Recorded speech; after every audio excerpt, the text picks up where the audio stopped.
3 দিন আগে ঠিক হওয়া বিয়েটা আজ ভেঙে গেল। পাত্রীর নাম সূচনা। বিয়ে ভেঙে যাওয়ার কারণ সূচনার মা তার বড় চাচার সঙ্গে পরকীয়ায় লিপ্ত হয়ে আজ থেকে 20 বছর আগে স্বামী সন্তান এবং সংসার ত্যাগ করেছেন। ভেঙেছেন দুটো স্বপ্নের সংসার। বাবা মা হারা করেছেন 4টে শিশুকে। বড় চাচার বড় ছেলের বয়স তখন 7, ছোট ছেলের বয়স 4 আর সূচনার বয়স ছিল 2। বড় ভাইয়ের বয়স 5 বছর। এই 4টা শিশুর শৈশবকে অন্ধকারে ঠেলে দিয়েছিল দুজন বিকৃত রুচির মানব মানবী। কে জানতো আজ এত বছর পরও সেই ঘন অন্ধকার দূর হবে না। অন্ধকার রুমে হাঁটুতে মুখ গুজে বসে আছে সূচনা। তার কর্ণে বারবার প্রতিধ্বনিত হচ্ছে পাত্রের মায়ের বলা শেষ কথাগুলো। দেখো মা, লিমনের সঙ্গে তোমার 4 বছরের সম্পর্ক আছে বলে চোখ বন্ধ করে তোমাকে পুত্রবধূ করে নেওয়ার মতো মানুষ আমি না। তোমার পারিবারিক বিষয়ে লিমন আমাকে কিচ্ছু জানায়নি। গতকাল পর্যন্ত আমি অন্ধকারে ছিলাম। বিয়ের মতো একটা বিষয়ে কোনো কিছুই লুকিয়ে রাখা যায় না। এক্ষেত্রে তোমরা ভারী অন্যায় করেছো। জীবিত মানুষকে মৃত বানিয়েছো, কিন্তু সত্য কোনোদিন চাপা থাকে না। আমাদের কানে ঠিক এসেছে তোমার মা দিব্যি বেঁচে আছেন, তোমার চাচার সঙ্গে দিব্যি সুখে সংসার করছেন। এমন বেহায়াপনা যে নারী করতে পারে সেই নারীর গর্ভজাত সন্তান আমার বাড়ির বউ হবে, এটা আমি স্বপ্নেও কল্পনা করতে পারি না। আমি তো কোনো দোষ করিনি আন্টি, তাহলে আমি কেন শাস্তি পাবো? সার যত ভালোই হোক, চাল কুমড়ার বীজে মিষ্টি কুমড়া ধরবে না মা। দুহাতে কর্ণদা চেপে ধরল সূচনা। সর্বাঙ্গ থরথর করে কাঁপছে তার। দু চোখ বেয়ে নোনা পানির স্রোত নামছে। চারিদিক থেকে যেন বিরতিহীনভাবে প্রতিধ্বনিত হচ্ছে। সার যত ভালোই হোক, চাল কুমড়ার বীজে মিষ্টি কুমড়া ধরবে না মা। আকস্মিক চিৎকার করে উঠল সূচনা। আমি ঘেন্না করি ওই মহিলাকে। ভাইয়া, ভাইয়া তুমি কোথায়? ওই মহিলার জন্য আমার সব শেষ হয়ে গেল ভাইয়া। তুমি কেন আমাকে সেই 2 বছর গলা টিপে মেরে ফেললে না? আমি সহ্য করতে পারছি না, এই প্রত্যাখ্যান মেনে নিতে পারছি না। দরজায় কট করে শব্দ হলো। রুমে প্রবেশ করলো বলিষ্ঠ দেহের অধিকারী একজন পুরুষ। এলোমেলো পায়ে সুইচ বোর্ডের কাছে গিয়ে কাঁপা কাঁপা হাতে সুইচ টিপ দিল। ঝকঝকে আলো ফিরে এলো অন্ধকারে আচ্ছন্ন রুমটায়। বড় ভাই রুদ্রকে দেখে সূচনা ঘন ঘন নিঃশ্বাস ফেলল। অসহায় চোখে ক্ষণকাল ভাইকে দেখে হঠাৎ ডুকরে উঠল। দুহাতে মুখ চেপে বাঁধ ভাঙা কান্নায় ভেঙে পড়ল পূর্বের ন্যায়। কালো রঙের কাবলিতে আচ্ছাদিত দেহখানা ধপাত করে মেঝেতে বসে পড়ল। বোনের থেকে কয়েক হাত দূরত্বে বসে মাথা ঝুঁকিয়ে মেঝেতে দৃষ্টি নিবদ্ধ রাখল। ফলশ্রুতিতে তার এলোমেলো উস্কো খুস্কো ঘাড় ছোঁয়া সব চুল সামনের দিকে নেমে দাড়ি গোপ ভর্তি গুরু গম্ভীর মুখটা ঢেকে দিল। বার কয়েক তপ্ত নিঃশ্বাস ত্যাগ করল সে। সূচনার কান্না তখনও থামেনি। কোনো প্রকার সান্ত্বনার বাণী শোনাল না রুদ্র। আদরে হাত বাড়িয়ে কাছে টেনেও নিল না বোনকে। মাথায় হাত রেখে ভরসাও দিল না। দুহাত মুষ্টিবদ্ধ করে দাঁতের দাঁত চেপে শুধু একটি প্রশ্ন করল। লিমনের মতামত কি? সঙ্গে সঙ্গে ক্রন্দনরত কণ্ঠে জবাব দিল। ওর পরিবারে ওর মায়ের সিদ্ধান্তই শেষ কথা। লিমনের হাত পা বাঁধা। রক্তিম চোখে তাকিয়ে অত্যন্ত ক্রুদ্ধ কণ্ঠে রুদ্র বলল। ওই বাঁধন ছাড়িয়ে চাবড়া তুলে মরিচ দিয়ে তোর সামনে আনবো। এবার বল, এরপর আর কাঁদবি? কেঁপে উঠল সূচনা। আতঙ্কিত হয়ে কান্না থেমে গেল তার। উস্কো খুস্কো চুলের ফাঁকে ভাইয়ের ক্রুদ্ধ দৃষ্টিজোড়া দেখে অন্তরাত্মা পুনরায় কেঁপে উঠল। সে খুব ভালো করে জানে তার ভাইয়ের বৈশিষ্ট্য সম্পর্কে। ভীষণ রকচটা, ভয়ানক জেদি, তীব্র খ্যাপাটে। এখন যদি সম্মত হয় তাহলে লিমনকে কেউ রক্ষা করতে পারবে না। কিন্তু সে চায় না লিমনকে। যে পরিবার তার করুণ সত্যিটা জেনে তাকে প্রত্যাখ্যান করেছে, সে পরিবারে কোনো মতেই সে যেতে চায় না। সবচেয়ে বড় কথা, যাকে ভালোবেসেই পরিবারে যেতে চেয়েছিল সেই লিমনই এখন অন্য সুরে কথা বলছে। যে সুরে আর যাই থাকুক ভালোবাসা নেই। ভালোবেসে ভালোবাসাহীন সম্পর্কে জড়ানোর মতো ব্যর্থতায় পৃথিবীর বুকে আর একটিও নেই। সারা জীবন সঙ্গীহীন কাটাবে, দরকার নেই তার ঘর বাঁধার। যে মেয়ের জন্মদাত্রী দুটো ঘর ভেঙেছে সেই মেয়ের সত্যিই ঘর বাঁধার অধিকার নেই। সমাজের লোকেরা তো আঙুল দিয়ে তাই দেখিয়ে দিল। না ভাইয়া, যে ছেলে 4 বছরের সম্পর্ককে গুরুত্ব না দিয়ে পরিবারের পরামর্শকে বেশি গুরুত্ব দিয়েছে, সেই ছেলেকে আমি জীবনসঙ্গী করা আমার পক্ষে সম্ভব নয়। রুদ্রর চোখ দুটো জল জল করে উঠল। ওই চোখের ভাষা পড়ে ফেলল সূচনা। মাথা নাড়িয়ে বলল। আমি তোমার বোন, আমার ভালোবাসা ঠুনকো বলে আমার আত্মসম্মান ঠুনকো নয়। স্বস্তির শ্বাস ফেলে রুদ্র বলল। কান্না থামবে কিভাবে? আজ কাঁদতে তাও না ভাইয়া, যে মহিলা আমার বাবার ঘর ভেঙেছে সেই মহিলার জন্য আমার কোনো দিন ঘর সংসার হবে না। এতদিন লোক মুখে শুনেছি, আজ স্বচক্ষে দেখলাম, দুই কানে স্পষ্ট শুনলাম। কাঁদতে না পারলে মরে যাব, কাঁদতে দাও। বাবা ঠিক বলেন, মানুষ মরার চেয়েও স্বপ্ন মরার কান্না বেশি ভয়ঙ্কর। নির্বিকার দৃষ্টিতে তাকিয়ে কথাটা বলে উঠে দাঁড়ালো রুদ্র। দোয়াতে সম্মুখে আসা চুলগুলো পিছনে ঠেলে দুটোট ফাঁক করে বড় বড় শ্বাস ছাড়ল। কিছু সময় রুম জোরে পাইচারি করে হঠাৎ জড়সড় হয়ে বসে থাকা সূচনার দিকে তীক্ষ্ণ দৃষ্টি নিক্ষেপ করলো আর বলল, তোর ঘর হবে, তোর বর হবে, তোর একটা ভরা সংসার হবে। ওই মহিলার জন্য তোর জীবন আমি নষ্ট হতে দেব না। দু চোখ বন্ধ করে সূচনা বলল, আমার এইসব কিছু চাই না, স্বাদ মিটে গেছে। আমি লিমনের কাছে যাচ্ছি। রুদ্র পেছন ঘুরে পা বাড়াতেই তরাক করে তার পা আঁকড়ে ধরল সূচনা। মিনতির সুরে বলল, তুমি যাবে না, আমি ওকে চাই না, বিশ্বাস করো। তাহলে 1 সপ্তাহের মধ্যে তোর উপযুক্ত পাত্র নিয়ে আসছি। উপযুক্ত ঘর, উপযুক্ত বর দুটো এনে দেবো। উন্মাদের মতো না না করে উঠল সূচনা। খেপা রুদ্র সিদ্ধান্ত জানিয়ে দিল, হয় তুই উপযুক্ত পাত্রকে গ্রহণ করবি, নয়তো আমার বোনকে প্রত্যাখ্যান করার অপরাধে হাড়গোড় ভাঙা লিমনকে দু চোখ ভরে দেখে বুকের জ্বালা মেটাবো আমি। ভয়ে শিউরে উঠল সূচনা। ভয়ার্ত কণ্ঠ উচ্চারণ করল। না না, জেদি কণ্ঠে রুদ্র পুনরায় বলল, আমার বোনের 1 ফোঁটা অশ্রুর মূল্য ওই লিমনকে দিতে হবে। আর যদি তুই সেটা না যাস, তাহলে তোর সুখের জন্য যা কিছু করব সব মাথা পেতে নিতে হবে। কয়েক পল পিনপত নীরবতা চলার পর রুদ্র বলল, বল কাকে চাই, লিমন নাকি আমার বাছাই করা উপযুক্ত পাত্র? ফুপিয়ে উঠে সূচনা বলল, তুমি যা বলবে সব মেনে নেব, শুধু যার থেকে প্রত্যাখ্যান পেয়েছি তার সঙ্গে যেন আমার এই জীবনে আর দেখা না হয়। আর হ্যাঁ, তুমি ওর কিছু করবে না, কিছু না। পা ছাড়, দাদিনকে দিয়ে খাবার পাঠাচ্ছি, খেয়ে নিস। আমি যেন এর মাঝে আর কোনো কথা না শুনি। পা ছেড়ে দিল সূচনা। রুদ্র দরজা অবধি যেতেই হঠাৎ বলে উঠল, বাবাকে জানিয়েছো? বাবাকে জানিয়েছি।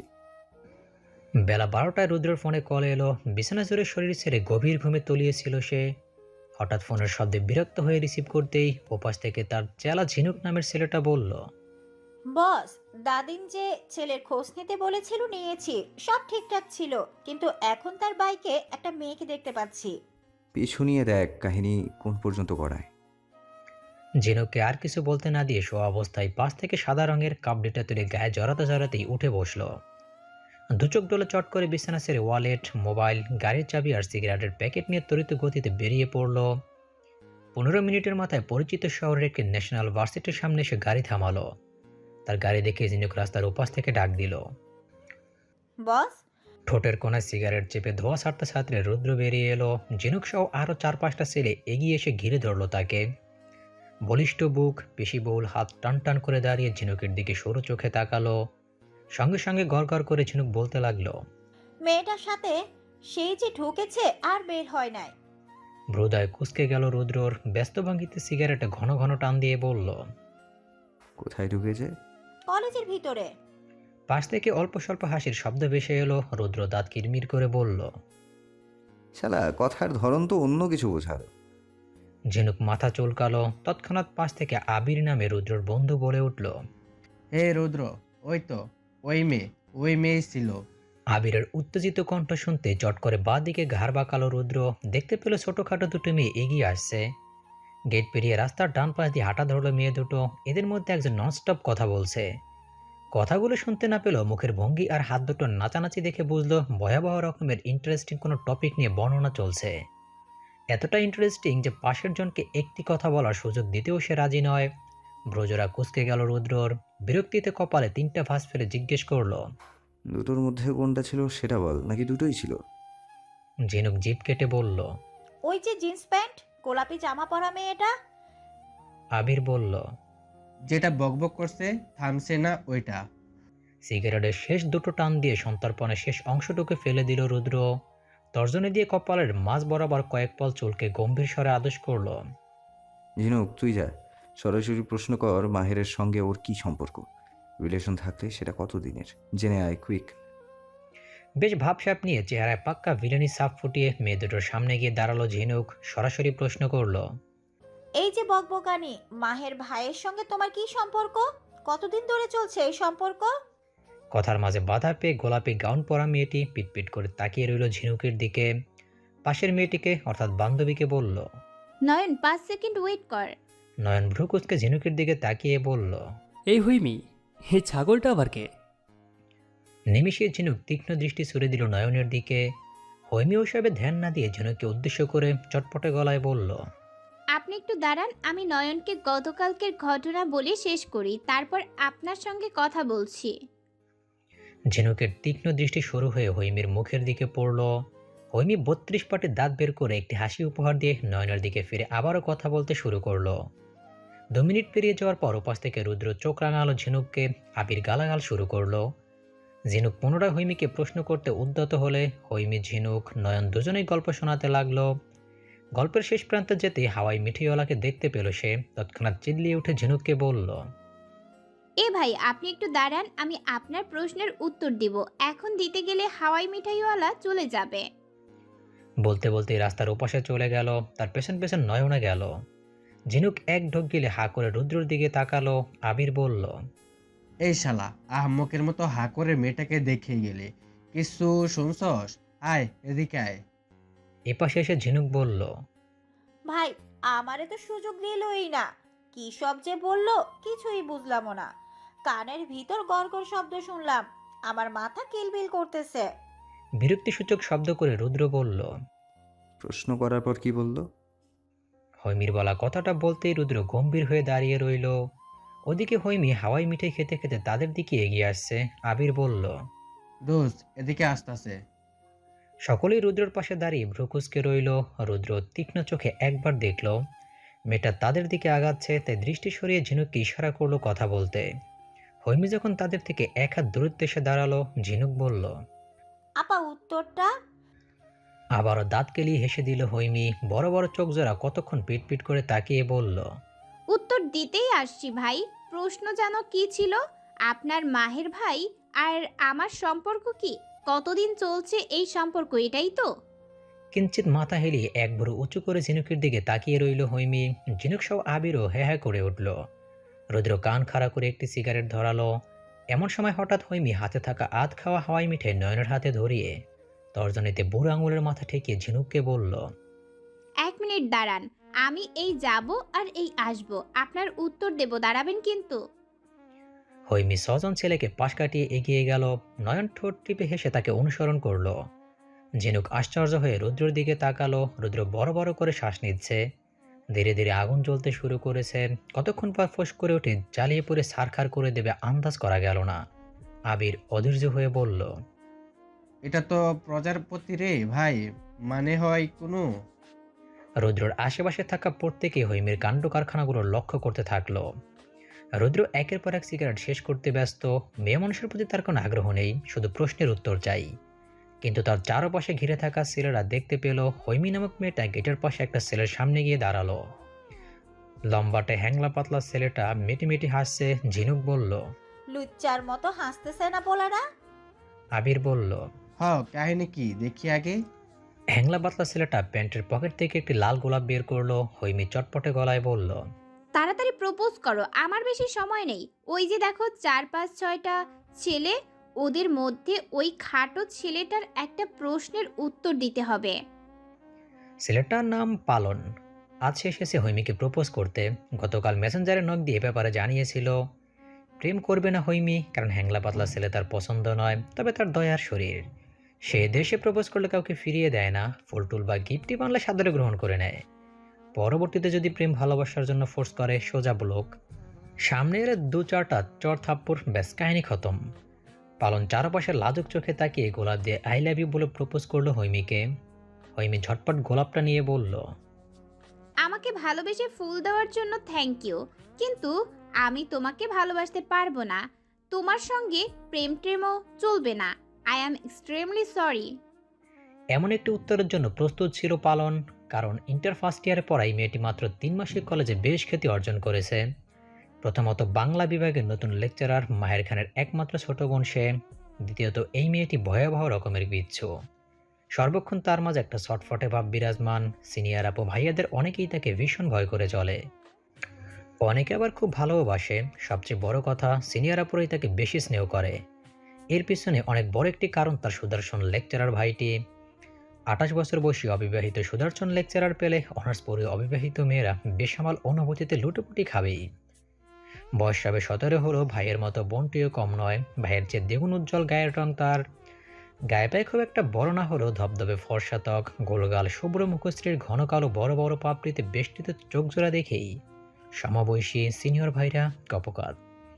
3 মাসে কম প্রপোজ পায়নি সে, বরাবরই পালনের সঙ্গে ঘটে যাওয়া ঘটনা ঘটিয়েছে। এ নিয়েও তার খ্যাতির শেষ নেই।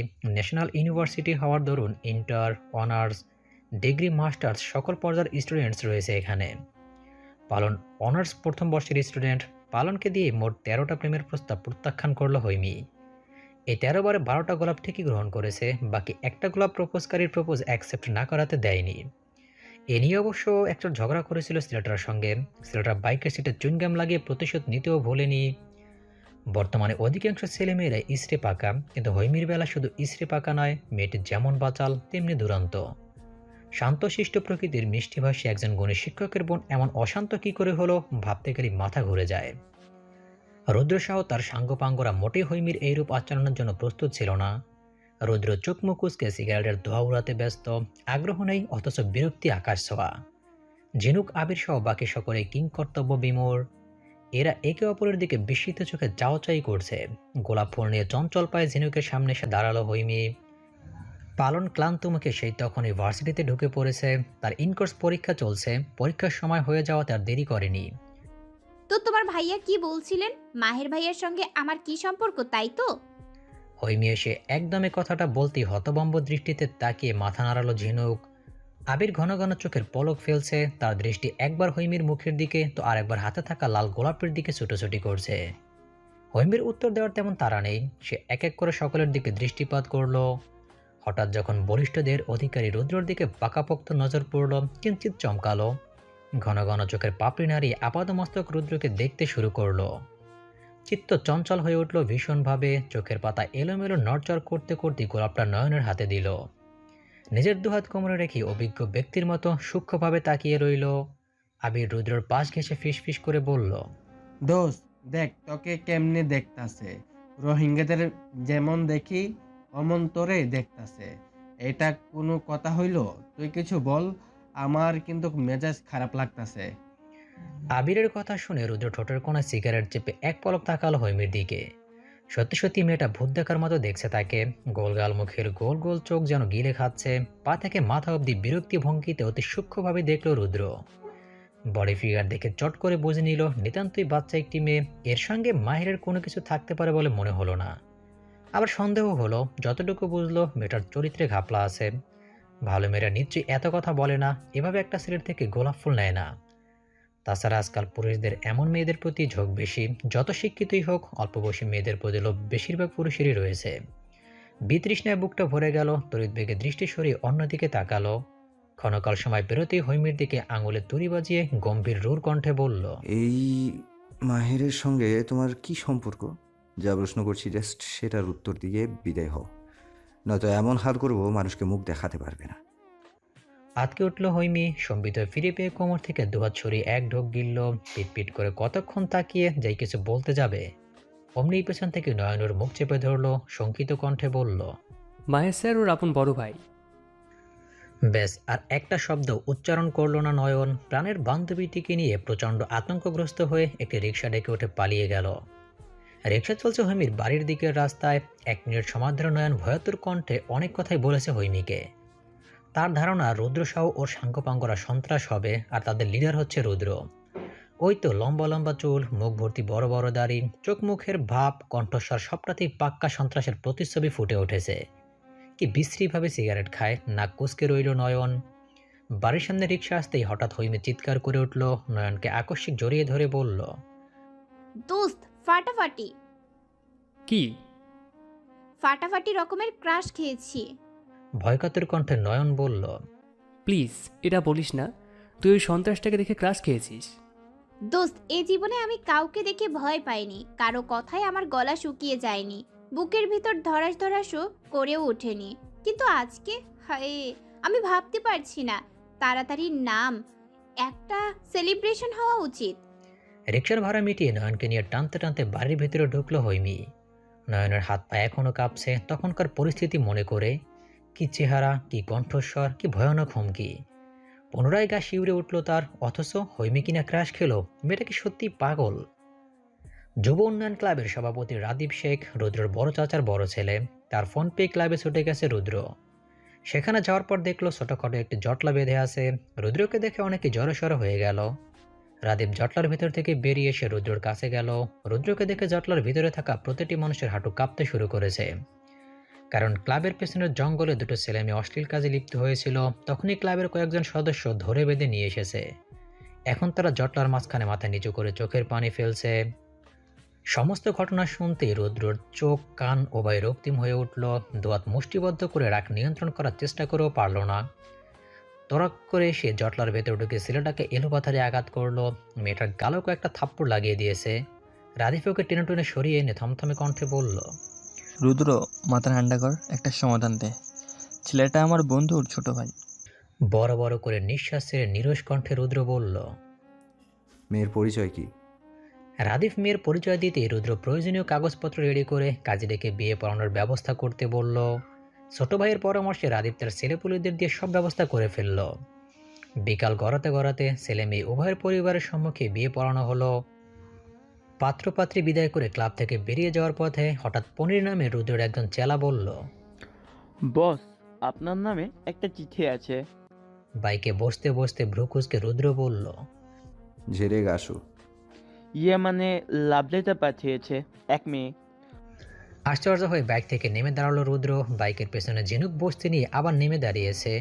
সেও অবাক চোখে পনিরের দিকে তাকিয়ে আছে। রুদ্র ভ্রুকুচকে তাকিয়ে বলল, আমি একজন সন্ত্রাস। একজন সন্ত্রাসকে যে মেয়ে লাভ লেটার পাঠায় সে মেয়ে আরও বড় সন্ত্রাস। 24 ঘন্টার সময় দিলাম, 24 ঘন্টা। এর মধ্যে ওই মেয়েকে আমার চোখের সামনে দেখতে চাই। প্রয়োজনে ঘরে ঘরে তল্লাশি করবি। পনির বলল, ভদ্র ঘরের মেয়ে বস, বড় একটা ভাই আছে, কলেজের লেকচার দেয়। নাম কি? মাহের খান। বোনের নাম? হৈমন্তিকা জাহান হৈমি। ঝিনুক আতঙ্কিত হয়ে মুখে হাত দিল। রুদ্র কপাল কুঁচকে ঝিনুকের দিকে চেয়ে গম্ভীর কণ্ঠে বলল, বোনের তো লুজ ক্যারেক্টার দেখছি। ভাইয়ের বিষয়ে আর একটু খবর নিয়ে চিনুক। আমার বোনের গোটা জীবনের বিষয় এটা। ঝিনুকে কথাগুলো বলে পনিরকে বলল, লাভ লেটার কার কাছে? বাবু ভাইয়ের কাছে। সিগারেট ধরাতে ধরাতে রুদ্র গর্জন ছাড়ল। আই বাবু, কি লিখেছে পড়তো। পনিরের পেছন থেকে এগিয়ে এলো বাবু। মৃদু কাঁপছে তার হাত দুটো। কম্পিত হাতে দুভাঁজ করা সাদা কাগজটি খুলে পড়তে শুরু করলো। এই যে মিস্টার গুন্ডা, গুন্ডা দলের হেড, আপনাকে আই লাভ ইউ। অর্থ হচ্ছে আপনাকে আমার মতো এই দুষ্টু মিষ্টি সুন্দরী রমণীটি ভালোবাসে। আপনাকে আমি আমার প্যারাসিটামল হিসেবে চাই। আপনাকে আমি আমার অ্যান্টাসিড হিসেবে চাই। আপনাকে চাই ও গুন্ডা, আপনাকে কিন্তু চাইই। আসসালামু আলাইকুম গুন্ডা। সালামের জবাব দেওয়া ওয়াজিব। আশা করি দুদিনের ভেতরে জবাব পাবো। চিঠিতে লেখা ভাষাগুলো কর্ণগোচর হতেই প্রচণ্ড ক্রুদ্ধতার সঙ্গে তেড়ে এলো রুদ্র।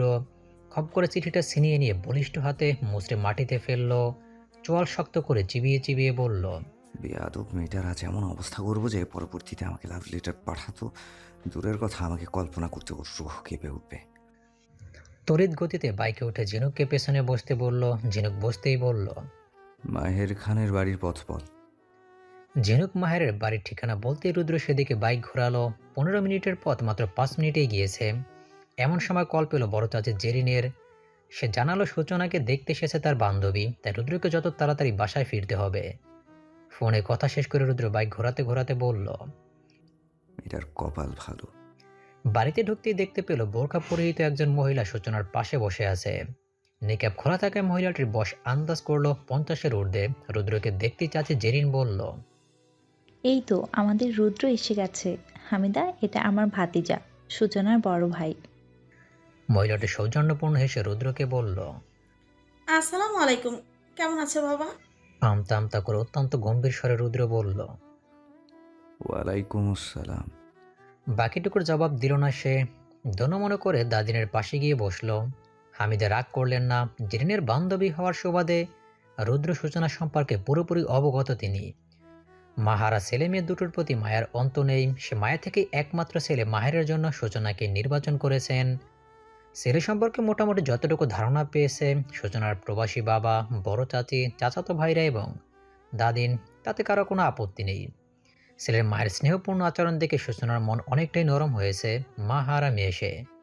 ছোটবেলা থেকে মাকে ছাড়া বড় হয়েছে। মামা গন্ধটা কখনো নাকে আসেনি। বড় চাচি অনেকগুলো বছর অভিমানে বাপের বাড়ি কাটিয়েছেন। এখন পর্যন্ত ছেলের বউয়ের সঙ্গে শ্বশুর ঘর থেকে দূরেই আছেন। বছর খানেক হলো রুদ্র আর সূচনার সঙ্গে কথা বলেন তিনি। বয়স বেড়েছে, বুদ্ধিও খুলেছে। একসময় অতি সরলা ছিল বলেই স্বামী ছোট ভাইয়ের বউয়ের সঙ্গে পরকীয়ায় লিপ্ত হয়ে তাকে ত্যাগ করেছেন। সেদিনের জিরেনের সাথে আজকের জিরেনের মধ্যে রাত দিন তফাৎ। নিজের বাচ্চাদের বুকে টেনে রুদ্র সূচনার থেকে এতদিন মুখ ফিরিয়ে থাকলে এখন তিনি বুঝতে পারছেন এই সন্তান দুটোর কোনো দোষ নেই। মায়ের পাপের অংশীদার তারা কোনোভাবেই নয়। ঠিক যেমন তার ছেলেরা বাবার পাপের অংশীদার নয়, তেমনি রুদ্র সূচনাও। তাই তো সূচনার এমন খারাপ পরিস্থিতিতে পাশে এসে দাঁড়িয়েছেন তিনি। শাশুড়ির সঙ্গে পরামর্শ করে বান্ধবী হামিদার ছেলের সঙ্গে বিয়ের কথা এগিয়েছেন। এ নিয়ে চাচির প্রতি কৃতজ্ঞতার শেষ নেই রুদ্রর। সূচনাও ভাই আর চাচিকে ভরসা করে একজন মায়ের ভালোবাসা পাওয়ার লোভে বিয়েতে মত দিয়ে দিল। কথাবার্তা শেষে সকলেই মিষ্টি মুখ করল। দাদিন জানে মাহেরের বাবা নেই, বছর 4 আগে পরলোক গমন করেছেন। মা বোন নিয়েই তার সংসার, তাই বললেন, হামিদা, তোর মেয়েটাকে নিয়ে আসলি না কেন? শাশুড়ির প্রশ্ন শুনে ঠোঁট টিপে হাসল জেরিন। হামিদাকে কিছু বলতে না দিয়ে সেই বলল, আসলে মা, ওর মেয়েটা বড্ড ছেলে মানুষ, অতিরিক্ত সহজ সরল।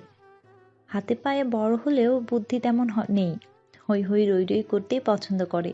প্রথম দিন এসেই যদি অমন হই হই শুরু করে, আপনারা ভুল বুঝতে পারেন, তাই নিয়ে আসিনি। লজ্জিত হয়ে হামিদা বলল, আসলে মেয়েটা সহজে সবার সাথে এমনভাবে মিশে যায়, এর জন্য অনেক সময় লজ্জায় পড়তে হয়। বাজারও বলতে পারে, তাই গুরুত্বপূর্ণ বিষয়গুলো ওকে কোথাও নিয়ে যায় না। সব ঠিকঠাক হোক, নিশ্চয়ই আসবে। আপনাদের পাগল করেও ফেলবে একদম। এমন সময় রুদ্র দাদিনের কানের কাছে মুখ এনে বলল, দাদিন, আমার কথা আছে। কি বল, তোর কি আপত্তি আছে? ইতস্ততভাবে রুদ্র বলল, ছেলেকে নিয়ে আমার কোনো সমস্যা নেই, কিন্তু ছেলের বোনকে নিয়ে আমার বিরাট সমস্যা। দাদি চোখ মুখ ছোট করে বলল, সে কি, বিয়ে দেব আমার নাতিকে ওই ছেলের কাছে? আমার নাতিকে দিলে তো আর ওই ছেলের বোন আনবো না, তাহলে তাকে নিয়ে কেন সমস্যা থাকবে? হকচকিয়ে রুদ্র বলল, ছেলের বোনের চরিত্র খারাপ দাদিন। কি বলছিস? আমি জীবনেও বিশ্বাস করব না। হামিদার মেয়ে খারাপ হতে পারে না, আর যদিও হয় তাতে আমাদের কি? তাকে তো আর তোর বউ করে আনছি না। বিয়ে ঠিক হয়ে গেল। ওই মেয়েকে তার বেয়াদবির শাস্তি দিতে চেয়েছিল রুদ্র, কিন্তু বিয়ে ঠিক হওয়াতে এ ব্যাপার আর মাথা ঘামালো না। শতহক বোনের শ্বশুর বাড়ির লোক, এদিকে মায়ের পছন্দ করা মেয়েকে বিয়ে করতে আপত্তি নেই মাহেরের। শুধু এঙ্গেজমেন্টের আগে মেয়ের সাথে একান্তে কথা বলতে চায়। মাহেরের এমন ইচ্ছে শুনে সূচনাও স্বস্তি পেল। একজনকে ভালোবেসে আরেকজনকে বিয়ে করার সিদ্ধান্ত নিয়েছে সে, তাই বলে কাউকে ঠকানোর মানসিকতা নেই। আগামীকাল বিকেল 4টায় মিস্টার মাহের খানের সঙ্গে মিট করতে যাবে সে। 6 বছর আগে মায়ের প্রেমিকা রোশনিকে ধর্ষণ করা হয়েছিল। এ খবর শোনার পর ঢাকা থেকে সরাসরি হসপিটালে এসেছিল মাহের। বেডে নিশ্চল হয়ে শুয়ে থাকা রোশনির একটি হাত নিজের হাতের মুঠোয় নিয়ে বলেছিল, will you marry me Roshni? Roshni উত্তর দেয়নি। তার গাল বেয়ে শুধু দুপোটা জল গড়িয়ে পড়ছিল। মাহের নিঃশব্দে উঠে দাঁড়িয়ে রোশনির মা বোনকে বলেছিল, আগামীকাল আমার অভিভাবক পাঠাবো আন্টি, এঙ্গেজমেন্ট হসপিটালে হবে। কেবিন থেকে বেরোনোর পথে ওর জলপূর্ণ দুটো চোখ স্পষ্টই দেখছিলাম আমরা। পরের দিন সকালে রোশনিকে বাড়িতে নিয়ে যাওয়া হয়। মাহেরকে রোশনির মা জানায় এঙ্গেজমেন্ট তাদের বাড়িতেই হবে। কথা মতো ঠিক দুপুর 3টে মা বোনকে পাঠায় মাহের, কিন্তু এঙ্গেজমেন্ট হয়নি। ফোনের স্ক্রিনে ইংরেজি বার্তা এ পর্যন্ত দেখেই বুক ধরফর করে উঠল সূচনার। কপাল ঘামছে তার, গলা শুকিয়ে যাচ্ছে। এক ঢোক গিলে দ্রুত টাইপ করলো, হলো না কেন? তাড়াতাড়ি বলুন। মিনিট 5 পর উত্তর এলো, রোশনি সুইসাইড করেছিল। যে ছেলেটা মেসেজ করেছে তার নাম নিলয়, মাহেরের ঘনিষ্ঠ বন্ধু। মাহেরের মা হামিদা বেগম মাহেরের বিষয়ে সমস্তটা জানাতে বলেছেন নিলয়কে। মাহের সূচনার ফেসবুক অ্যাকাউন্টে অ্যাড হয়েছে গতকাল রাতে। নিলয় মাহেরের থেকে সূচনার আইডি নিয়ে সকালবেলা নক দিয়েছে। সূচনা ব্যস্ত থাকায় সারা বেলা কথা হয়ে ওঠেনি। কিছুক্ষণ আগে সীমিত পরিচয়ের পাশাপাশি মাহেরের অতীত জানালো। অতীত নিয়ে কথা বলতে পারে না মাহের। রোশনিকে নিয়ে একটি শব্দ সে উচ্চারণ করতে পারে না। বছর ধরে মাহের কখনো কাঁদতে দেখা যায়নি, রোশনিকে নিয়ে একটি শব্দ উচ্চারণ করতে শোনা যায়নি। ছেলেটা কেমন যেন হয়ে গেছে। উচ্চ মানসিকতার মানুষদের অনুভূতিও উচ্চ মানের হয়। মাহেরের জায়গায় অন্য ছেলে হলে নিশ্চয়ই প্রেমিকার মৃত্যুশোকে পড়াশোনা, পরিবার বলে নেশাগ্রস্ত হয়ে জীবনটা ধ্বংস করে দিত। কিন্তু মাহের তা করেনি। সে প্রেমিকাকে ভুলে গেছে কিনা বোঝা যায় না, তার স্মৃতি আঁকড়ে বেঁচে আছে কিনা তাও স্পষ্ট নয়, তাকে কতটুকু ভালোবেসেছিল সেটা যেমন স্পষ্ট নয়, তার জন্য ঠিক কতটা কষ্টে জর্জরিত সেটাও অজানা। সাদাসিধে মানুষদের অনুভূতি হয় রহস্যে ঘেরা। মাহের সাদাসিধে মানুষ, নিজের অমায়িক আচরণের জন্য সকলের শ্রদ্ধা এবং ভালোবাসার পাত্র হয়ে উঠেছে ঠিকই, তবে ব্যক্তিত্ব কঠিন খোলসে মোড়ানো। তার ব্যক্তিত্বের একাংশ সম্পর্কে সকলেই অবগত। প্রফেশনালি সে একজন লেকচারার। সকলের সঙ্গে সৌজন্যপূর্ণ আচরণ, জ্ঞানে বুদ্ধিতে দায়িত্ববোধে সদা সর্বদা সক্রিয় ভূমিকা পালন করে। বাবাহীন পরিবারে মা বোনের একমাত্র অবলম্বন, বটবৃক্ষ সে। ফোনে দৃষ্টি নিবদ্ধ রেখে বিচলিত ভঙ্গিতে বসে আছে সূচনা। তার কপালে বিন্দু বিন্দু ঘাম জমেছে, নিঃশ্বাসে অস্থিরতা। পাশে ড্রাইভিং সিটে বসে আছে রুদ্র। এক মনে ড্রাইভ করছে সে। হঠাৎ সূচনার দিকে নজর যেতেই রাজ ভারী কণ্ঠে প্রশ্ন করল। এসি চলছে তবুও ঘামছিস, সমস্যা কি? কিঞ্চিত চমকে সূচনা বলল, কিছু না কিছু না। নার্ভাস লাগছে? আমি তোর সঙ্গে থাকবো। চোখ বড় বড় করে রুদ্রের দিকে তাকালো সূচনা। রুদ্র দৃষ্টির সম্মুখে স্থির, মুখে গাম্ভীর্যতা অবিচল। ড্রাইভ করছে বিরতিহীন। এক ঢোক গেলে বার কয়েক চোখের পলক ফেলল সূচনা। কি বলছে তার ভাই, যার সঙ্গে ছোট বোনের বিয়ের কথা চলছে, তার সঙ্গে প্রায় বিয়ের কথাকালীন সে সঙ্গে থাকবে? তার ভাইটা অমিশুক, নিরস, আবেগহীন জানতো, কিন্তু সম্পর্কের বিষয়গুলোতে এত অজ্ঞ তা তো জানতো না। জোরপূর্বক মুখে হাসি আনার চেষ্টা করলো সূচনা, বলল, না না, তোমার থাকতে হবে না। আসলে উনি আমার সঙ্গে একান্তে কিছু কথা বলতে চায়। ভ্রুকুটি করে তাকালো রুদ্র, বলল, তোরা পরিচিত নস, একান্তে কথা আবার কি? আমি আশেপাশেই থাকবো। ঢোক গিলল সূচনা, বলল, উনি হয়তো ওনার ব্যক্তিগত বিষয় সম্পর্কে আমাকে কিছু জানাতে চায়। তুমি পাশে থাকলে আনইজি ফিল করতে পারে। কুচকানো ভ্রুজোর আর সোজা হলো না রুদ্রর। লম্বা করে শ্বাস টানলো শুধু। ঠোঁট টিপে হাসলো সূচনা। সে হাসি রুদ্র থেকে আড়াল করার জন্য জানলার দিকে মুখ ঘোরালো। গাড়ি থামলো লেকের পাশের রাস্তাটায়। লেকের ধারে সারি সারি কফি শপ এবং ফুচকার দোকান। এখানেই পরিচিত কফি শপ রয়েছে সূচনার, তার বান্ধবীর ভাইয়ের কফি শপ এটা। মাঝে মাঝে বান্ধবী নিয়ে বিকেলবেলা ঘুরতে আসে, এই কফি শপেই বসে। গাড়ি দেখে ভাই বোন নেমে দাঁড়াতেই ঝিনুক, পনির সহ আর অনেকেই এগিয়ে এলো। ঝিনুকের মুখে হাসি যেন উতলে পড়ছে। পান খাওয়া লাল টকটকে ঠোঁটের ফাঁকে আদা সাদা দাঁতগুলো দেখে গা জ্বরে উঠল সূচনার। ক্রোধনে ফুঁসতে ফুঁসতে ভাইয়ের দিকে তাকালো। ঝিনুকরা ততক্ষণে তাদের সামনে এসে দাঁড়িয়েছে।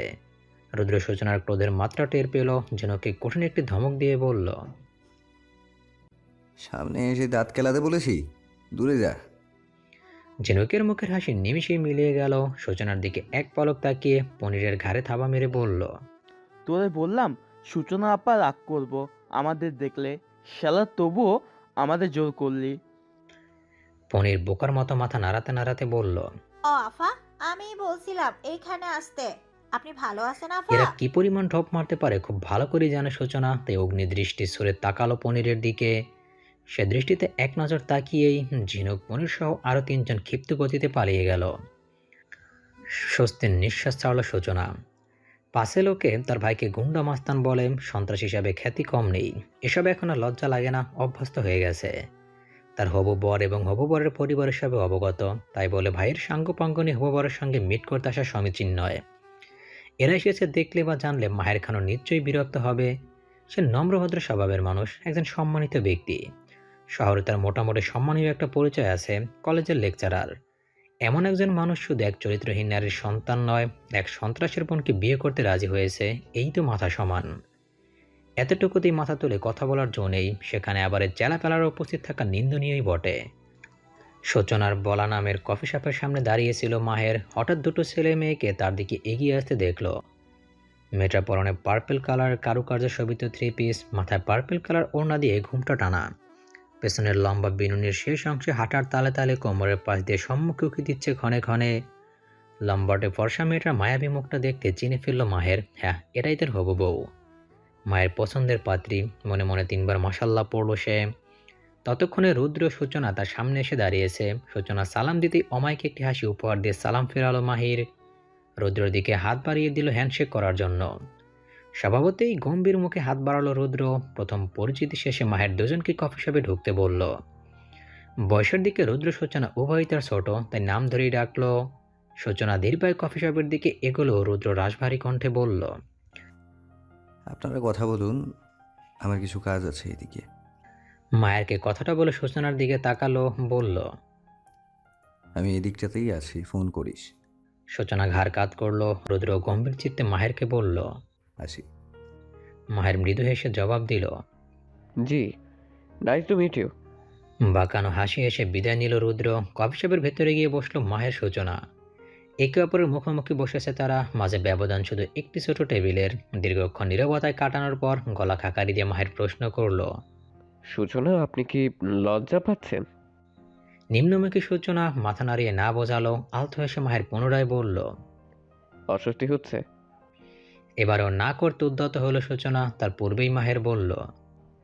হবু বরের সামনে প্রথম আলাপে লজ্জা পাচ্ছেন না, এ কথা হজম করেছি, কিন্তু অস্বস্তি হচ্ছে না, এটা কিন্তু হজম হবে না। বুকের খুব গোপন স্থানে কিঞ্চিত শিহরণ জাগলো সূচনার। সন্তর্পণে মাথা তুলে তাকালো সম্মুখের মানুষটার দিকে। নিঃসন্দেহে একজন সুদর্শন পুরুষ তার সামনে বসে আছে। সুগঠিত দেহের বলিষ্ঠ শরীরটা বসে আছে অসাধারণ ভনিতায়। গায়ের রং উজ্জ্বল শ্যাম, ফর্সা বললেও ভুল বলা হবে না। হেয়ার স্টাইল খুবই সাধারণ। ফ্যানের তীব্র বাতাসে সিল্কি কয়েকটা চুল কপাল দিয়ে উঠছে। গভীর একজোড়া চোখ, নাকের এক পাশের কালো তিলটা বেশি চোখে লাগছে। শেভ করার সময় হয়তো কয়েকদিন পেরিয়ে গেছে।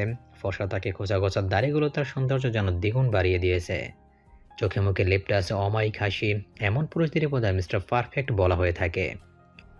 পাত্র পছন্দ হয়েছে? কেঁপে উঠল সূচনা। দৃষ্টিজোড়া নিমিষেই বেসামাল হয়ে উঠল। মাহের বিচলিত হয়ে বলল। ও শিট, লজ্জা দিয়ে ফেললাম? লজ্জা পাবেন না, শান্ত হন। যার সঙ্গে সারা জীবন কাটাবেন তাকে এভাবে দেখে শুনে নেওয়াটাই বেটার। ইতিমধ্যে দুটো কফি দেওয়া হয়েছে ওদের। কফির মগ সূচনার দিকে এগিয়ে মাহের পুনরায় বলল। কফি ঠান্ডা হয়ে যাচ্ছে, আমরা কফি খেতে খেতে কথা বলতে পারি। সূচনা মাথা নাড়িয়ে কফির মগ হাতে নিল। মাহেরও কয়েক চুমুক দিয়ে ফেলেছে। হঠাৎ সূচনা বলল। বিয়ের ব্যাপারে আপনার সিদ্ধান্ত কি? মায়ের ছেলের বউ প্রয়োজন, বোনের ভাবি প্রয়োজন, আর আমার একজন বন্ধুরূপী ব্যক্তিগত মানুষ প্রয়োজন। এটাই সিদ্ধান্ত। কিছুক্ষণ আবারও নীরব কাটালো। কফির মগ আস্তে ধীরে চুমুক দিতে থাকা সূচনার দিকে এক মনে তাকিয়ে মাহির বলল। আপনার মতামত? এক পলক তাকিয়ে কফির মগ টেবিলে রেখে স্বাভাবিক হয়ে বসলো সূচনা। ধীরে সুস্থে শান্ত কণ্ঠে বলল। আপনার মতো মানুষকে জীবনসঙ্গী হিসেবে পাওয়া যে কোনো মেয়ের ভাগ্যের ব্যাপার। আপনি আমার বউ হিসেবে গ্রহণ করলে নিজেকে সৌভাগ্যবতী মনে করব। কিন্তু আমার বিষয়ে পুরোপুরি জানার পর আপনার সিদ্ধান্ত বদলাতেও পারে। নড়ে চড়ে বসলো মাহের, বলল। ভেবেচিন্তে সিদ্ধান্ত নিয়েছি, বদলানোর সম্ভাবনা নেই বললেই চলে। আমার দীর্ঘদিনের রিলেশন ছিল। অত্যন্ত স্বাভাবিক কণ্ঠে মাহের বলল। ছিল? নেই তো। বিস্ময়াভিভূত হয়ে তাকালো সূচনা। ঢোক গিলে বলল। না, আমার আপত্তি নেই। আর কিছু? আমি তাকে ভালোবাসতাম। স্বাভাবিক। বিয়েতে রাজি হলেও আমার সময় লাগবে কিসে? আপনাকে স্বামী স্থান দিতে। বন্ধুর জায়গাটা দিলেই হবে। চাপা নিঃশ্বাস ছাড়ল সূচনা, বলল। আমাকে নিয়ে আপনার কোনো সমস্যা নেই? সমস্যা থাকবে কেন? আপনার চোখ তো টেরা নয়, নাকও বোচা নয়। আপনার আমাকে নিয়ে সমস্যা আছে কিনা বলুন। বুড়ো বর পেতে আপত্তি নেই তো? আশ্চর্য হয়ে সূচনা বলল। কে বুড়ো? আপনি? গুনে গুনে 6 বছরের বড়, 28 বছর বয়সী বুড়ো। মৃদু মৃদু হাসতে লাগলো মাহের। সূচনা আহত সুরে বলল। আপনার বয়সে অনেকে 14-15 বছরের মেয়েকে বিয়ে করে, আমার তো 22 চলছে। তাহলে পারফেক্ট ম্যাচ কি বলেন? সূচনা পুনরায় মাথা নিচু করলো, বলল। একটা প্রশ্ন করি, রাগ করবেন না তো? ও ম্যাডাম, প্রথম পরিচয়ে রাগ দেখালে আপনি তো পালিয়ে যাবেন। নির্দ্বিধায় প্রশ্ন করুন। কখনো পারবেন রশির জায়গাটা আমাকে দিতে?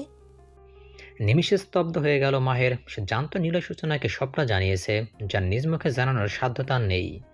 তারপরও বুকের ভিতর ভীষণ রকম মুচড়ে উঠল। সত্যিই কি পারবে রোশনির জায়গা সূচনাকে দিতে? সূচনা তাকিয়ে আছে মাহেরের দিকে। সত্যি বলতে নিলয়ের মেসেজ পাওয়ার পর থেকেই মায়ের প্রতি অনেক বেশি আগ্রহী হয়েছে সূচনা। যে পুরুষ ধর্ষিতা হওয়ার নিজের ভালোবাসার মানুষকে বিয়ে করার সিদ্ধান্ত নেওয়ার ক্ষমতা রাখে, ওই পুরুষের মানসিকতা নিয়ে বিন্দু পরিমাণ সন্দেহ রাখা উচিত নয়। সূচনাও রাখেনি। বিয়েতে দ্বিধাহীন হয়েছে মাহের সত্যিটা জানার পরেই। সূচনা উৎসুক নয়নে তাকিয়ে আছে। দীর্ঘ সময় পর মাহের বলল, আমি কখনো আপনাকে রোশনির জায়গা দিতে পারবো না, কারণ রোশনি আমার ভালোবাসার মানুষ।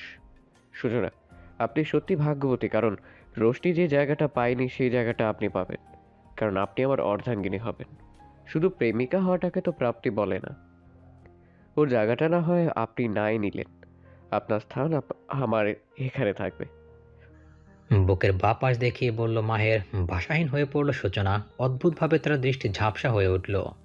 বিড়বিড় করে শুধু একটা কথাই বলল, আপনি অনন্য মাহের, আপনি অনন্য। পরের দিন ভোর ৬টায় সূচনার ফোনে কল এলো। রিসিভ করতে ওপাশ থেকে মাহের বলল, শুভ সকাল ম্যাডাম, বিরক্ত হলেন? ধরফরে উঠে বসলো সূচনা। স্ক্রিনে ভালোভাবে নাম্বারটা দেখে জড়ানো কণ্ঠে উত্তর দিল, না না, বিরক্ত হইনি, বলুন, আপনি বলুন। পাশে পানি থাকলে পানি খেয়ে নিন, তারপর বলছি। গলা শুকিয়ে কাট কাট অবস্থা। সত্যি ভীষণ পিপাসা পেয়েছে। তার দেরি না করে ফোন রেখে সত্যি সত্যি ওয়াটার বোতল থেকে পানি খেয়ে স্বাভাবিক হলো সূচনা। তারপর বিছানায় এসে ধীরে সুস্থে ফোন কানে ধরে বলল, জি বলুন। আমার বোন হৈমি আপনাকে দেখার জন্য অস্থির হয়ে পড়েছে। বায়না ধরেছে আজ কলেজ শেষ করে আপনার ওখানে যাবে। মৃদু তাই? হেসে সূচনা বলল, আসো না, আজ আমি বাসায় থাকবো, ভার্সিটি নেই।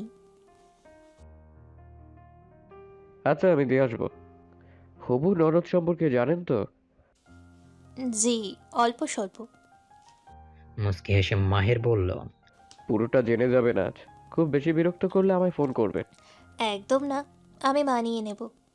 হেই সেরেছে, মানিয়ে নে। আর আপনি কি বুঝেন? বাচ্চা একটা মেয়ে ওসবে জড়াবেন না। বিয়ের সময় মেয়েদের মানিয়ে নেওয়ার ব্যাপারে বেশ জ্ঞান দেওয়া হয়, অথচ মানিয়ে নেওয়া উচিত আমাদের, অর্থাৎ ছেলে সহ ছেলের পরিবারদের। আপনি একা মানুষ, সবার সাথে কি করে মানিয়ে নেবেন? আমি বোনকে বুঝিয়ে পাঠাবো যেন বিরক্ত না করে, চিন্তা করবেন না। গেটের সামনে দাঁড়িয়ে আছে মাহের, হৈমি।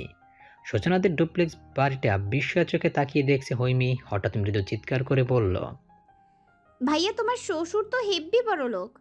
মাহের চোখ রাঙিয়ে বলল, ভাষা ঠিক করো। জিভ কেটে হৈমি বলল, সরি, তোমার শ্বশুর তো ভীষণ বড় লোক। কত বড় বাড়ি। বলেই কাছে এসে ফিসফিস করে বলল, আচ্ছা ভাইয়া, ভাবির কোনো ভাইটাই নেই? চুপ হইবি, সূচনা আসছে, কন্ট্রোল করো নিজেকে, নয়তো কানে ধরে বাড়ি নিয়ে যাব। হৈমি দমে গেল। বিড়বিড় করেই বলল, বয়েই গেছে ভাবির ভাইদের সঙ্গে লাইন মারতে। মরেছি গুন্ডা দেখে বিআইটিআই এর ভাত আছে নাকি? সূচনা এসে গেটের তালা খুলতেই হৈমি হই হই করে উঠল। দৌড়ে এসে সূচনাকে জড়িয়ে ধরল। সূচনা ভয় পেয়ে দু কদম পিছিয়ে গিয়েছিল, কিন্তু হৈমি তাকে জাপটে ধরে পড়ে যায়নি। হৈমি খুশিতে আত্মহারা হয়ে বলল, উফ ভাবি, তুমি কি সুন্দরী গো। তোমার ননদিনীও কিন্তু কম সুন্দরী না। আগে আমাকে দেখো তো, দেখে বলো তো পছন্দ হয়েছে কিনা। মাহের দ্রুত এসে হৈমিকে ধমক দিল। সূচনা বলল, ইস, ধমকাচ্ছেন কেন? আমার তো ভালোই লাগছে। ভেতরে আসুন হৈমি, ভেতরে গিয়ে কথা বলি আমরা। এমন সময় একটি গাড়ি এসে থামলো গেটের সামনে। মূর্তির ডোর খুলে বেরিয়ে এলো রুদ্র। সঙ্গে সঙ্গে আটকে উঠল হৈমি। সূচনার এক বাহু জড়িয়ে ধরে বলল, সর্বনাশ, গুন্ডাটা আমার প্রপোজাল পাওয়ার পর থেকে নিশ্চয়ই আমাকে ফলো করছে, নয়তো তোমার বাড়ি চিনলো কিভাবে? ভাবি, এটা আমার ক্রাশ, তাই বোধহয় বাস দিতে এসেছে। প্লিজ বাঁচাও আমায়। হৈমির কথার আদি অন্ত কিছুই বুঝতে পারল না সূচনা। বোকা চোখে চঞ্চলিত মেয়েটার দিকে কয়েক পল তাকিয়ে রইল। রুদ্রতার স্বভাব সুলভ এগিয়ে এসে মাহেরের দিকে হাত বাড়িয়ে দিল। মাহেরও সৌজন্যতাপূর্ণ হেসে হ্যান্ডশেকের জন্য হাতে হাত মেলালো। এ দৃশ্য দেখে যেন হালকা করে মরে গেল হৈমি। চোখ বড় বড় করে ঘন ঘন নিঃশ্বাস ফেলল সে। সূচনার কানে কানে ফিসফিস করে বলল, ভাবি, ও ভাবি, এটা কি হচ্ছে? সূচনা মুচকি এসে বলল, আমার ভাইয়া রুদ্র। হৈমিকে কথাটা বলেই রুদ্রকে বলল, ভাইয়া, ও হৈমি, ওনার বোন। সূচনার কণ্ঠস্বর কর্ণগোচর হলো। হৈমির দিকে ফিরে তাকালো না রুদ্র। মাহেরকে বাড়িতে ঢোকার ইশারা করে সে গটগট পায়ে বাড়ির ভেতরে চলে গেল। মায়ের কিছুটা অবাক হলো। সূচনা বলল, কিছু মনে করবে না, ভাইয়া আসলে মেয়েদের সঙ্গে মিশতে পারে না। আমার সঙ্গেও অপ্রয়োজনীয় কথাবার্তা কম বলে। মায়ের স্মিত হেসে বলল। ইটস ওকে রুদ্র, সম্পর্কে কিছুটা জানি। হৈমি না শব্দ উচ্চারণ করে মৃদু আর্তনাদ করলো। চমকে তাকালো মায়ের সূচনা উভয়ই। তাদের চমকানো চাহনি দেখে হৈমি মাথা ধরে বলল। আমার মাথা ঘুরছে ভাইয়া, গলা শুকিয়ে গেছে, আমি পানি খাবো। বিচলিত হয়ে মাহের বলল। আই থিঙ্ক রুদ্রকে দেখে ঘাবড়ে গেছে। তীব্র লজ্জায় গাল দুটো লাল হয়ে গেল সূচনার। সত্যি তার ভাইটা এমন বেশভূষায় থাকে, অপরিচিতরা প্রথম দেখায় ভয় পাবারই কথা। অথচ লম্বায় ফর্সায় ধীর সুগঠনে একজন তামিল হিরোর চেয়ে কম নয় তার ভাই। লজ্জায় থমথমে মুখ করে দুজনকে বাড়ির ভেতরে নিয়ে গেল সে। বাড়ির ভেতরে গিয়ে মাহের বেশিক্ষণ দেরি করলো না। বিকেলের দিকে হৈমিকে এসে নিয়ে যাবে। এখন তার কিছু কাজ রয়েছে, তাই চলে যাবে। সূচনার দাদিনের জোরাজোরিতে শুধু দুপুরের খাবার খেলো। খাওয়া শেষে কয়েক মিনিট বসে বেরিয়ে পড়ল। তাকে গেট পর্যন্ত এগিয়ে দিল সূচনা। গেট থেকে বিদায় নেওয়ার পূর্বে হঠাৎ সূচনার খুব কাছে এসে শীতল কণ্ঠে মাহের বলল। আপনি খুবই যত্নশীল সূচনা। মাত্র 1 ঘন্টাতে আপনার যত্নশীল আচরণে অভিভূত হয়ে গেছি। নিজেরও যত্ন নেবেন। আসছি। মাহের চলে গেল, বেসামাল করে গেল সূচনা নামক ভগ্ন হৃদয়ের অধিকারিণীর স্পন্দনকে। কেউ একজন সে ভাঙা হৃদয় জোড়া লাগাতে যত্নের হাত বাড়িয়ে দিয়েছে। এটাই জগতের নিয়ম, কেউ গড়ে কেউ ভাঙে। হৈমি দাদিনের সঙ্গে দারুণ গল্প জমিয়েছে। দাদিনকে তার বেশ লেগেছে। গুমুট পরিবেশে থাকতে থাকতে মনটা বেশ তিক্ত ছিল তার। আজ হৈমিকে পেয়ে সমস্ত তিক্ততা চলে গেল। গল্পের ফাঁকে হঠাৎ রুদ্রর প্রসঙ্গে এলো। কথায় কথায় হৈমি জানতে পারলো রুদ্রদের ঢাকায় 2টো বাড়ি, একটি গার্মেন্টসের বিজনেস আছে। বাড়ি দুটোর একটিতে ছোট চাচার পরিবার রাদীপের স্ত্রী সন্তান থাকে, আর একটি ভাড়া দেওয়া। দেশের বাইরেও একটি ফ্যাশন গার্মেন্টসের বিজনেস আছে। দেশের ব্যবসা সামলায় বড় চাচা দিলওয়ারের বড় ছেলে রাদীপ শেখ এবং ছোট চাচা রিজওয়ান শেখ। বিদেশের ব্যবসা সামলায় রুদ্রর বাবা রিদওয়ান শেখ। রুদ্রর এসবে মন নেই। গত বছর মাস্টার্স কমপ্লিট করে ভবঘুরে জীবন কাটাচ্ছে সে। ব্যথিত সুরে দাদিন কথাগুলো বলতে পিটপিট করে তাকিয়ে হৈমি বলল। উনি বিজনেসে মন দিলে গুন্ডামি কে করবে দাদিন? অট্টহাসিতে ফেটে পড়ল দাদিন। সূচনা এসে বলল। কতদিন পর তোমার হাসি শুনছি দাদিন। হাসবো না? মেয়েটা কেমন, তোতা পাখির মতো কথা বলে দেখ। তোরা তো সারা বছরই বোবা হয়ে থাকিস। হৈমি বলল। তোমরা কি ভালো? আম্মু আর ভাইয়া শুধু শুধু আমাকে শাসন করলো, ভয় দেখালো, বলল হৈমি একদম বেশি কথা বলবি না, হৈমি কুটুম বাড়ি যাচ্ছ, রয়ে শয়ে কথা বলবে, হৈমি আমি যেন না শুনি ও বাড়িতে তোমার বাচালতার জন্য মন্দ কথা হয়েছে। উফ, পাগল করে দিয়েছিল দুজন মিলে। তুমিই বলো ভাবি, তুমিই বলো দাদিন। এই যা। জিভ কেটে পুনরায় বলল। আম্মু ভাইয়া দুজনেই তোমাদেরকে আপনি সম্বোধন করতে বলেছে, কিন্তু আমি তো সবাইকে আপনি বলতে পারি না। শুধু যারা সম্পর্কে দুলাভাই হয় আর একদম অপরিচিত হয় তাদের আপনি করে বলি। আমার গুন্ডা বেয়াইকেও আপনি করে বলতে পারবো। তোমাদের তুমি বললে মাইন্ড করবে? ভাববে ইস মেয়েটা কি বেয়াদব, ম্যানারলেস। সূচনা এসে তার পাশে বসলো। আলতোভাবে গাল টিপে দিয়ে বলল। ভেবো না হবে, একদম ওসব ভেবো না। তুমি করেই বলো, শুধু ভাইয়াকে আপনি বলো, সে খুব রাগী মানুষ তো। দাদিনও সম্মতি দিল, বলল। তুমি বড় মিশুক মেয়ে, তোমার কথায় ভিমরি খাওয়া যায়, রাগ করা যায় না। কিন্তু ওই আমাদের কপালের দোষ, অকারণেই রেগে যায় নাতিটা। হৈমি ভীষণ সিরিয়াস হয়ে বসলো। ফিসফিস কণ্ঠে বলল। আমার কাছে একটা ঔষধ আছে রাগ কমানোর। সূচনা বলল। কি? বেআই মশাইকে বিয়ে করিয়ে বউ নিয়ে এসো। বউ কিন্তু আমার মতো সুন্দরী কিউটের ডিব্বা হতে হবে। রোজ সকালে ঘুম থেকে উঠে কিউটনেসে ভরা বউয়ের মুখ দেখবে, আবার ঘুমাতে যাওয়ার আগে দেখবে। ব্যাস, রাগ কমে পানি হয়ে যাবে। খিলখিল করে হাসতে লাগলো হৈমি। তার কথা শুনে প্রথমে হকচকিয়ে গেল, পরে সূচনাও হেসে ফেলল। দাদিন ভ্রুকুচকে ভাবুক কণ্ঠে বলল। ওষুধটা মন্দ না, এমন গুরুত্বপূর্ণ কথা আমার মাথায় আসেনি। হৈমিকে পুরো বাড়ি ঘুরে ঘুরে দেখালো সূচনা। ঘুরতে ঘুরতে হৈমি তার ছোটবেলার গল্প করলো। আম্মু ভাইয়ের সম্পর্কে অনেক অজানা কথাও জানালো। মায়ের সম্পর্কে অনেক কিছুই জানালো সূচনা, যা কেবল তাকে ভালো লাগা উপহার দিল। অনুভব করলো তার মনের বিষাদ বিষাদ অনুভূতি অনেকটাই কমে এসেছে। কেমন অদ্ভুত নতুন অনুভূতিতে হৃদয় শিখতে হচ্ছে। হঠাৎ হৈমি তার হাত ধরলো আর বলল। ভাবি তোমার শাড়ি আছে? সূচনা মাথা নাড়িয়ে হ্যাঁ বলল। হৈমি আনন্দিত হয়ে বলল। আমি শাড়ি পরবো, তুমি তোমার ফোনে সুন্দর করে ছবি তুলে দেবে আমায়। আমার পার্সোনাল ফোন নেই, আমার হোয়াটসঅ্যাপ নাম্বার দিয়ে যাব, ছবিগুলো দিয়ে দিবে কেমন? সূচনা মাথা দুলিয়ে হাসলো, মনে মনে বলল, ভাই বোনে আকাশ পাতাল পার্থক্য থাকলেও মনের দিকে দুইজনই অনন্য। মাহের যেমন ভীষণ ম্যাচিওর, হৈমি তেমন ভীষণ ইম্যাচিওর। হৈমিকে শাড়ি পরিয়ে সাজানোর পর মুগ্ধ হয়ে গেল সূচনা। চিবুক সে অভিভূত কণ্ঠে বলল, একদম পুতুলের মতো লাগছে। হৈমি নিজের প্রশংসা শুনতে যেমন খুবই ভালোবাসে, তেমনি নিজের প্রশংসা নিজে করতেও ভালোবাসে, তাই বলল, আমি জানতাম তুমি ঠিক এই কথাটাই বলবে। আম্মু থাকলে সেও সেম কথা বলতো। আচ্ছা বেয়াই মশাই, আমাকে এভাবে দেখে নিশ্চয়ই রেগে থাকতে পারবে না। আমাকে তার কাছে নিয়ে চলো। আজকে উঠল সূচনা, বড় বড় করে তাকিয়ে বলল, একদম না হৈমি, ভাইয়া ভীষণ রাগী। আমার আরও ছোট ছোট ভাই আছে, কাজিন ব্রাদার, ওদের সঙ্গে আলাপ করিয়ে দেব। তোমার যত মজা ওদের সঙ্গে করো, কিন্তু ভাইয়া না। ঠোঁট ফুলিয়ে বসে রইল হৈমি, বিড়বিড় করে বলল, আমার তো গুন্ডাটাকেই চাই। সূচনা মোবাইল এনে হৈমির গুটি কয়েক ছবি তুলল। মাঝপথে মায়ের কল করার ছবি তোলায় বাধা পড়ল। হৈমি শাড়ি পরেছে শুনতেই রেগে গেল মাহের, তাকে শান্ত করলো সূচনা। আকাশে মেঘ গুড়গুড় করছে, দুপুরের কড়া রোদ সময়ের তালে তালে মিলিয়ে গেছে। হিমশীতল হাওয়া বইছে চারিদিকে, এই বৃষ্টি নামলো বলে।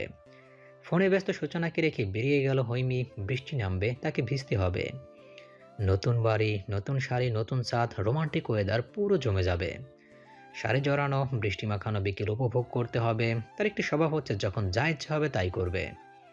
মাঝরাতে ঘুরতে ইচ্ছে করলে ছাদে চলে যাবে। কিছুক্ষণ আপন মনে ঘোরাঘুরির পর মনে হবে ছাদের পাশের আম গাছটায় ভোস্টন জাতীয় কিছু একটা আছে। মনে হওয়া মাত্রই দৌড়ে নিচে নামবে।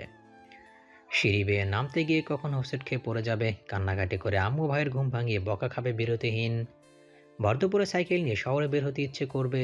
রোদে পড়ে শহর ঘুরে লাল টকটক হয়ে বাড়ি ফিরবে। সন্ধ্যা নামতে জ্বর ঠান্ডা একাকার অবস্থা। রাত বেরিতে হুটহাট আইসক্রিম খেতে মন চাবে, বাড়িতে থাকলেও খাবে না। লুকিয়ে চুরিয়ে বের হবে। দোকান খোলা থাকুক বা না থাকুক সে আইসক্রিম খাবেই। প্রয়োজনে দোকানের বাড়ি গিয়ে হামলা করবে। দোকানি মনে মনে তাকে গালমন্দ করবে। আইসক্রিম নিয়ে ফেরার পথে সে বলবে, মামা, আপনি যে আমাকে মনে মনে গালি দিয়েছেন, এতে আমি একটুও মাইন্ড করিনি। মামা হতভম্ব হয়ে তাকাবে। সে খিলখিল করে হাসতে হাসতে সাইকেলে টান দেবে। এরকম আরো অসংখ্য ইচ্ছে হুটহাট মনে জাগে। সকল ইচ্ছা পূর্ণ করে সে। তার জীবনে একমাত্র শখ নিজের ইচ্ছেগুলোকে পূর্ণতা দেওয়া। এমন স্বভাব লোকের কাছে বদ অভ্যাস হলেও তার কাছে উত্তম অভ্যাস বলেই মনে হয়। তার ভাষ্যমতে প্রত্যেকটা মানুষেরই নিজের ইচ্ছেকে প্রাধান্য দেওয়া উচিত, লোকের কথাকে নয়। লোক না হয় দুটো মন্দ কথা বলবে, তাতে তো আর তার গায়ে ফোসকা পড়বে না। এই মুহূর্তে তার ইচ্ছে হয়েছে বৃষ্টিতে ভিজতে, ভিজতে ভিজতে রোমান্টিক মোড়ে চলে যেতে, দুহাত মেরে সাবধানে পা ফেলে পুরো ছাদ জুড়ে ঘুরে বেড়াতে। বাড়ির মতো নিচু ছাদটাও অনেক বড়। ছাদে পা রাখতেই ঝিরি ঝিরি বৃষ্টিতে প্রাণবন্ত মনটা খুশিতে আত্মহারা হয়ে গেল।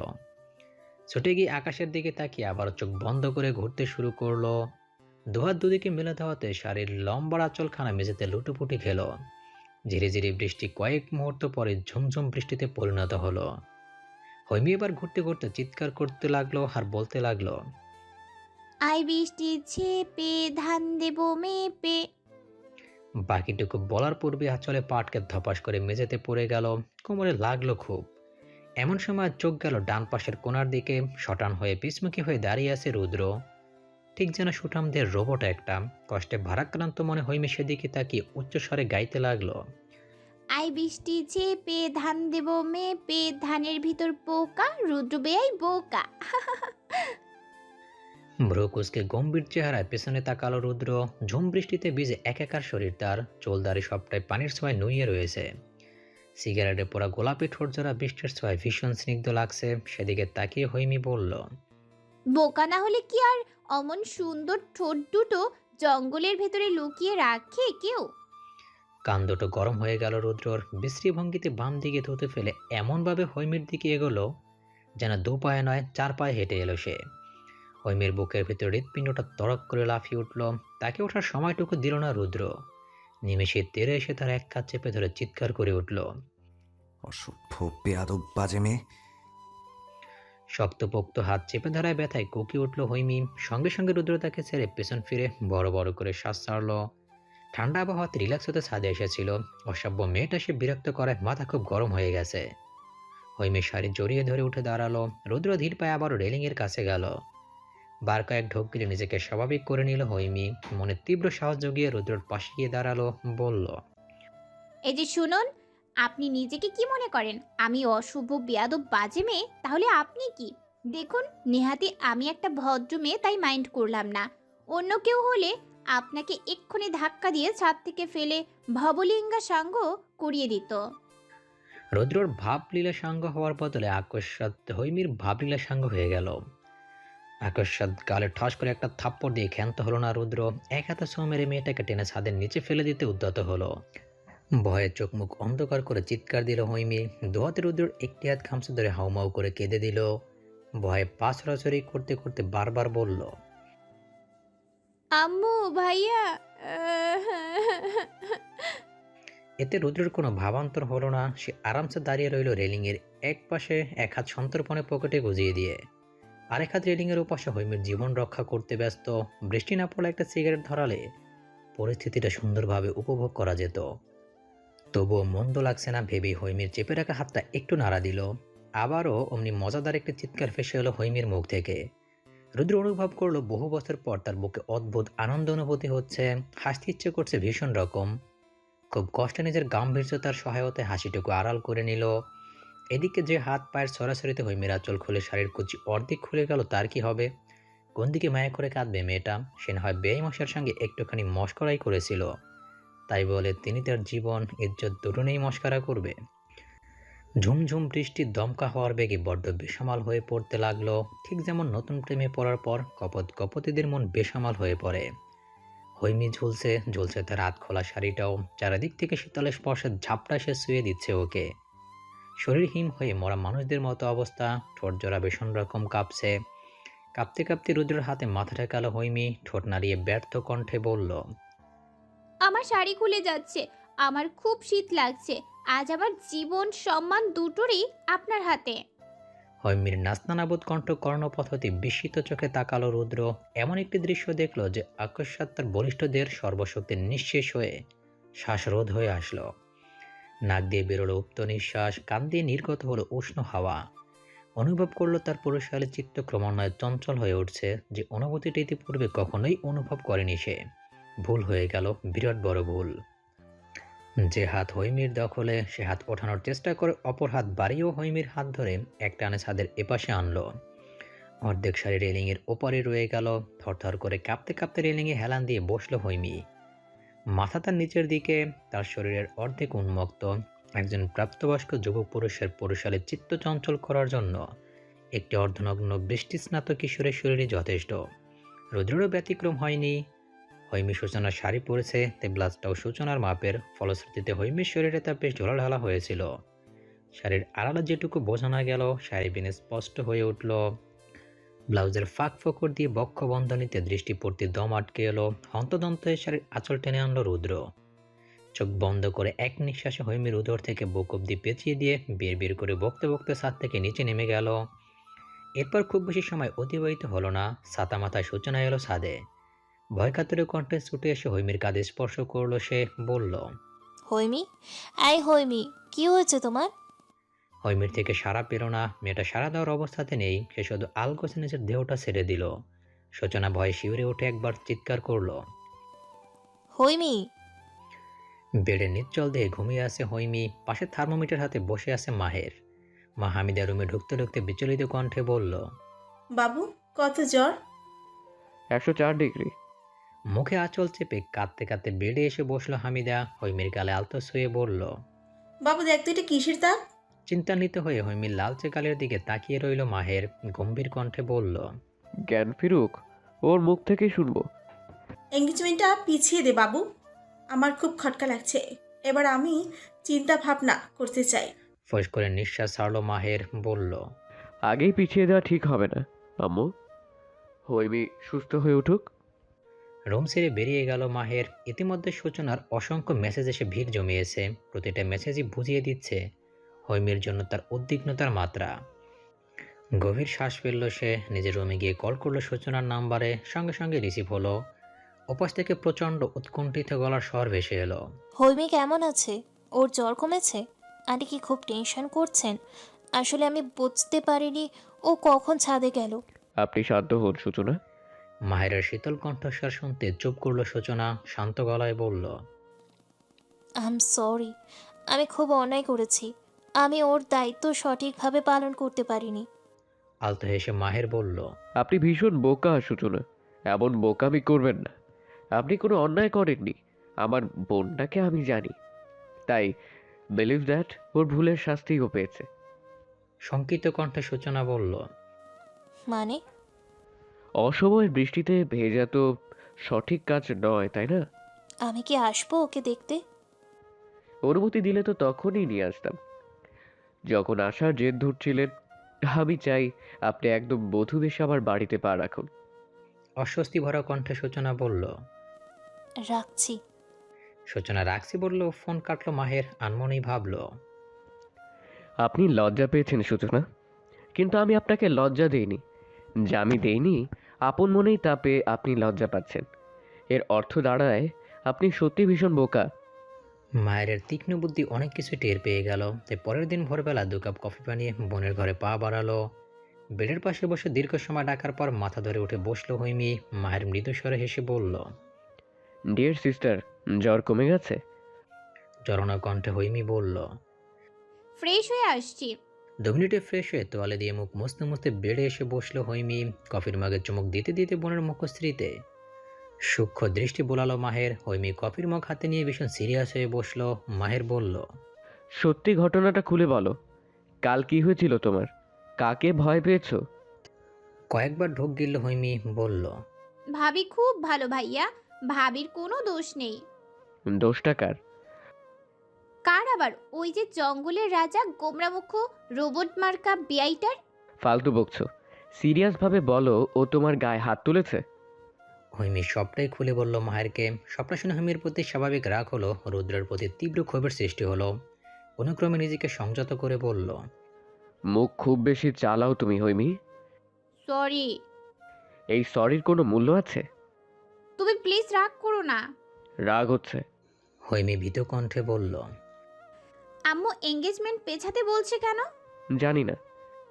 তুমি পিছিও না, সূচনা ভাবিকেই আমার ভাবি বানাও। বানাবো। রুদ্রর কারণে বিয়েটা ভেঙে দিলে আর সবার সাথে আমার কোনো পার্থক্য থাকবে না। ওর বাবা মা ভাইয়ের অপরাধের শাস্তি আমি ওকে দেব না। গতকালকের ঘটনা তুমি আম্মুর থেকে চেপে যাবে। যদি জিজ্ঞেস করে কি বলবো? তোমার মতো মেয়েকে সেটা আমার শিখে দিতে হবে? সেদিন কি সত্যি আজ এলো? আচ্ছা, আম্মুকে জাস্ট আমি ঘোল খাইয়ে দেব। মাহের কফির মগে শেষ চুমুক দিয়ে গম্ভীর স্বরে বলল, হৈমি, তুমি আমার বোন। চমকে উঠল হৈমি, ভ্রুকুচকে বলল, হ্যাঁ বোনই তো। এমন ভাবে বলছো যেন এটা আজ তুমি জেনে আমাকে জানাচ্ছ। বলে খিলখিল করে হাসতে লাগলো হৈমি। মাহের মৃদু ধমক দিয়ে বলল, স্টুপিডের মতো হাসবে না। আমার বোন হয়ে তুমি গতকাল যেভাবে অপমানিত হয়েছো, ভাবতে আমার রক্ত ছলকে উঠছে। আমি এই প্রতিশোধ নেব ভাইয়া। কিভাবে নেবে? এখনো পরিকল্পনা করিনি। Shut up.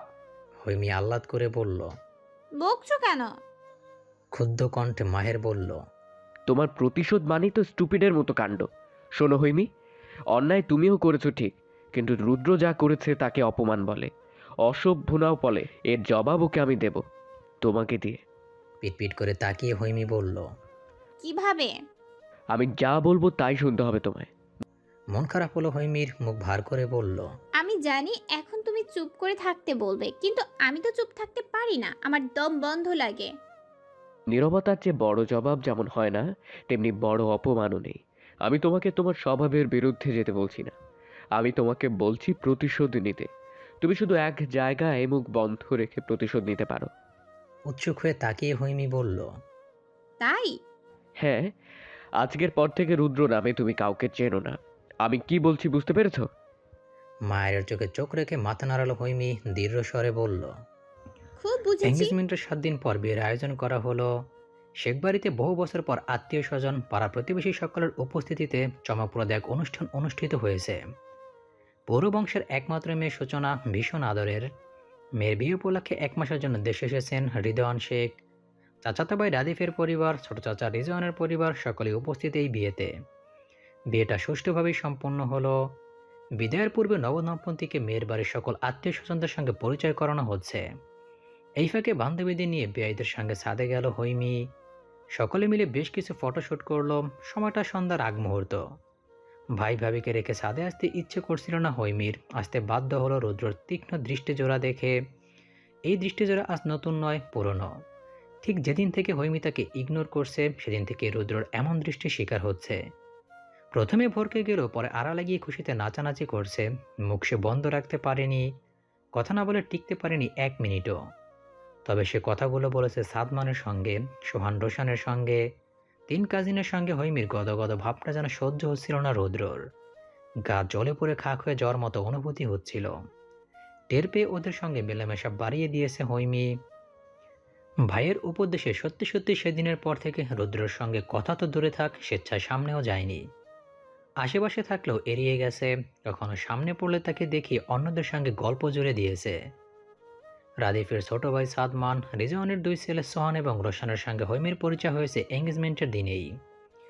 সাদমান সিনিয়র হলো, সোহান রোশান হৈমির জুনিয়র। এই জুনিয়র 2 বেইয়ের সঙ্গে হৈমির মাখামাখি বাড়াবাড়ি রকমের। সোহান পরে ক্লাস 9-এ, রোশান 6-এ। এদের একজনকে শোবেয়াই আর একজনকে রোবেয়াই সম্বোধন করে হৈমি। হৈমির অহেতুক বকবক এরা দারুণ আগ্রহী হয়ে শোনে, যা দেখে এদের প্রতি হৈমির টান একটু বেশি। সাদমানের সঙ্গেও কম জমে ওঠেনি। ফটোশ্যুটের মাঝে হঠাৎ সাদমানের ফোনে রুদ্রর কল এলো। সাদমান কথা শেষ করে রোশানকে নিচে পাঠিয়ে দিল। কিছুক্ষণ পর রোশান জুস খেতে খেতে ছাদে এলো।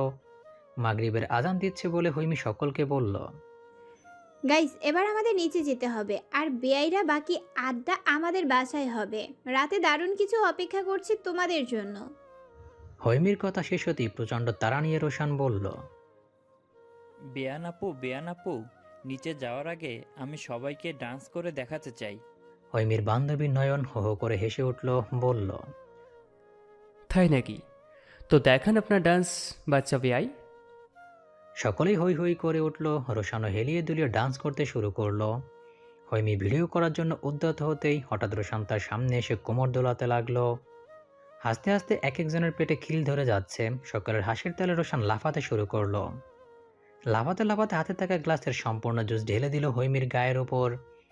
ফলশ্রুতিতে তার সাদা রঙের লেহেঙ্গাটা ভিজে বিশ্রী দেখালো। আটকে উঠে চিল্লিয়ে উঠল হৈমি, আটকে উঠল রোশান নিজেও। নাচ থামিয়ে মুখে হাত দিয়ে বলল, ইস, ড্রেসটা নষ্ট করে দিলাম তো।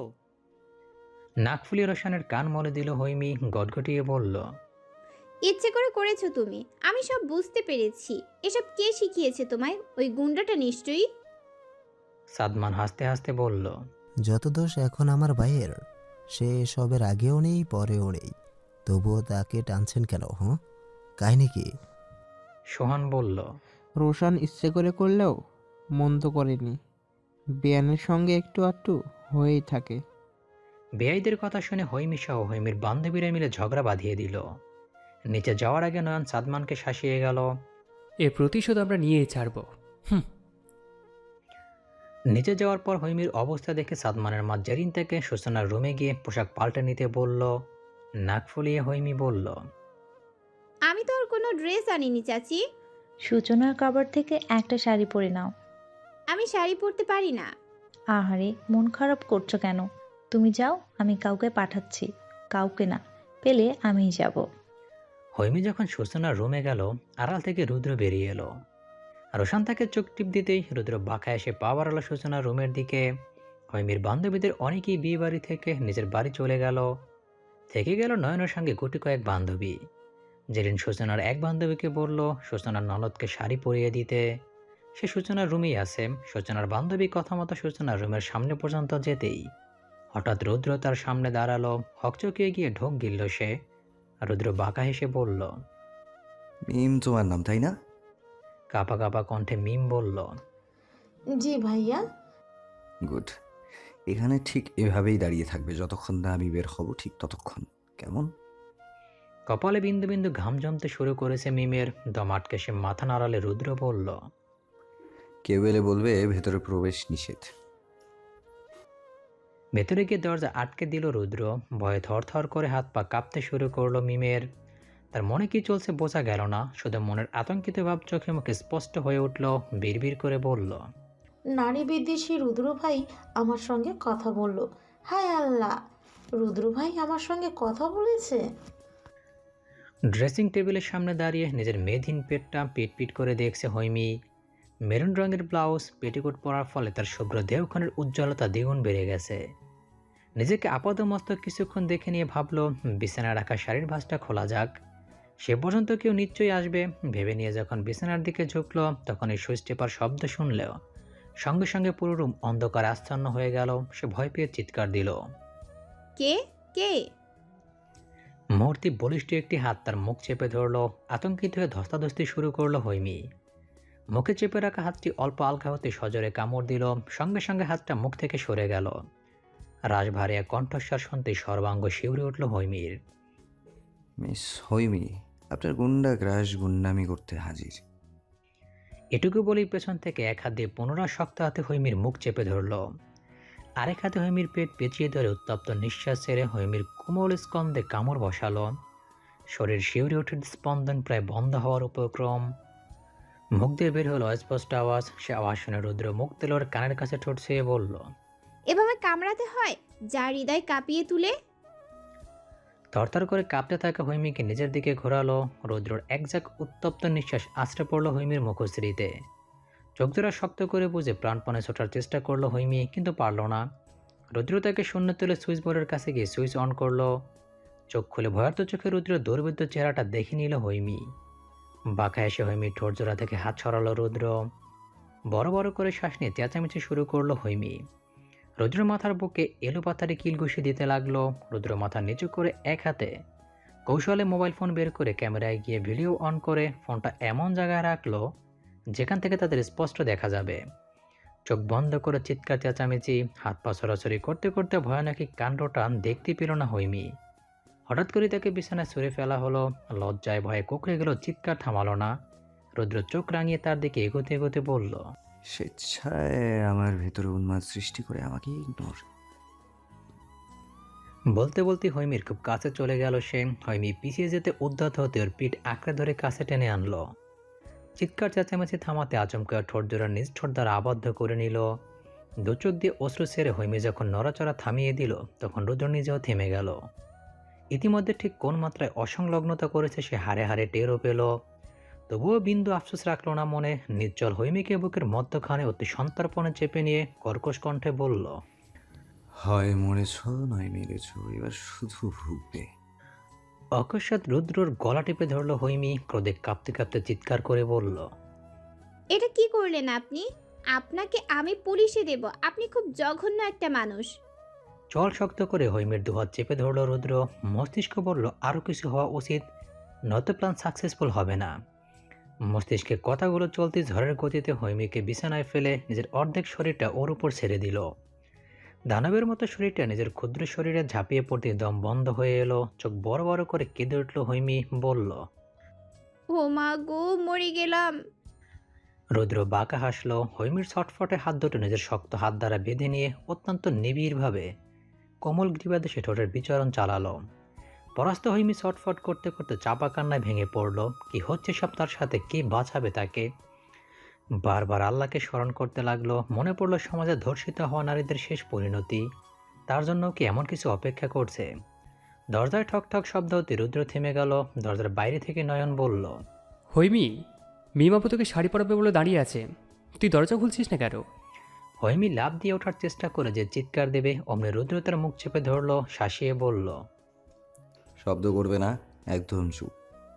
ডুকরে উঠল হৈমি। রুদ্র দৃঢ় চোখে চেয়ে শান্ত গলায় বলল, আজকের পর সাদমানের সঙ্গে কথা বলবে না, সোহান রোশানের সঙ্গেও কম কথা বলবে। ভেবো না এখান থেকে মুক্তি পেলেই তুমি মুক্ত। আমি বড্ড অসংযত, বড্ড বেশি বেসামান। আমাকে নিয়ন্ত্রণ করার সাধ্য তোমার নেই, কারোরই নেই। মরেছ নিজের দোষে, মাথায় রেখো। রুদ্র উঠে দাঁড়ালো। হৈমির জড়সড় হয়ে বসে রইল কিছুক্ষণ। তার চোখ বেয়ে অশ্রু ঝরছে, শরীর কাঁপছে মৃদু মৃদু। বড় বড় করে শ্বাস নিল রুদ্র। ধীর পায়ে হেঁটে গিয়ে মোবাইল নিয়ে এতক্ষণ হওয়া ভিডিওটা সেভ করলো, এরপর আবারও চলে এলো হৈমির কাছে। তার পাশে বসে হাত বাড়িয়ে কাছে টেনে নিল, রাশভারী কণ্ঠে বলল, আমি মানুষটা ভীষণ উদ্যত, কিন্তু কিছু করার নেই। আমাকে উপেক্ষা করা একদম উচিত হয়নি। এর চেয়েও বেশি উচিত হয়নি আমাকে দেখিয়ে দেখিয়ে ওদের সঙ্গে মেলামেশা করা। এসব আমি একদম পছন্দ করি না। আর হ্যাঁ, এরপর যত মেলামেশা আমার সঙ্গে করবে, 1 মাস সময় দিলাম, নিজেকে প্রস্তুত রেখো। অন্তর্মুখী চরিত্রের রুদ্র নিজের অনুভূতিগুলোকে বোঝাতে না পেরে উল্টোপাল্টা আচরণ দেখিয়ে হৈমির মনে তাকে নিয়ে খুবই বিভৎসক ধারণার জন্ম দিল। অবুঝ হৈমি অন্তর্মুখী রুদ্রের মনকে বুঝতে পারল না, বোঝার কথাও নয়। যেখানে একরোখা জেদি তেজি রুদ্র নিজেই নিজের অনুভূতি বুঝতে না পেরে এক নারীর প্রতি জন্মানো প্রথম এবং গভীর অনুভূতির অসৎ আচরণ করল, সেখানে অন্য একটি মানুষ হৈমি কি করে বুঝবে?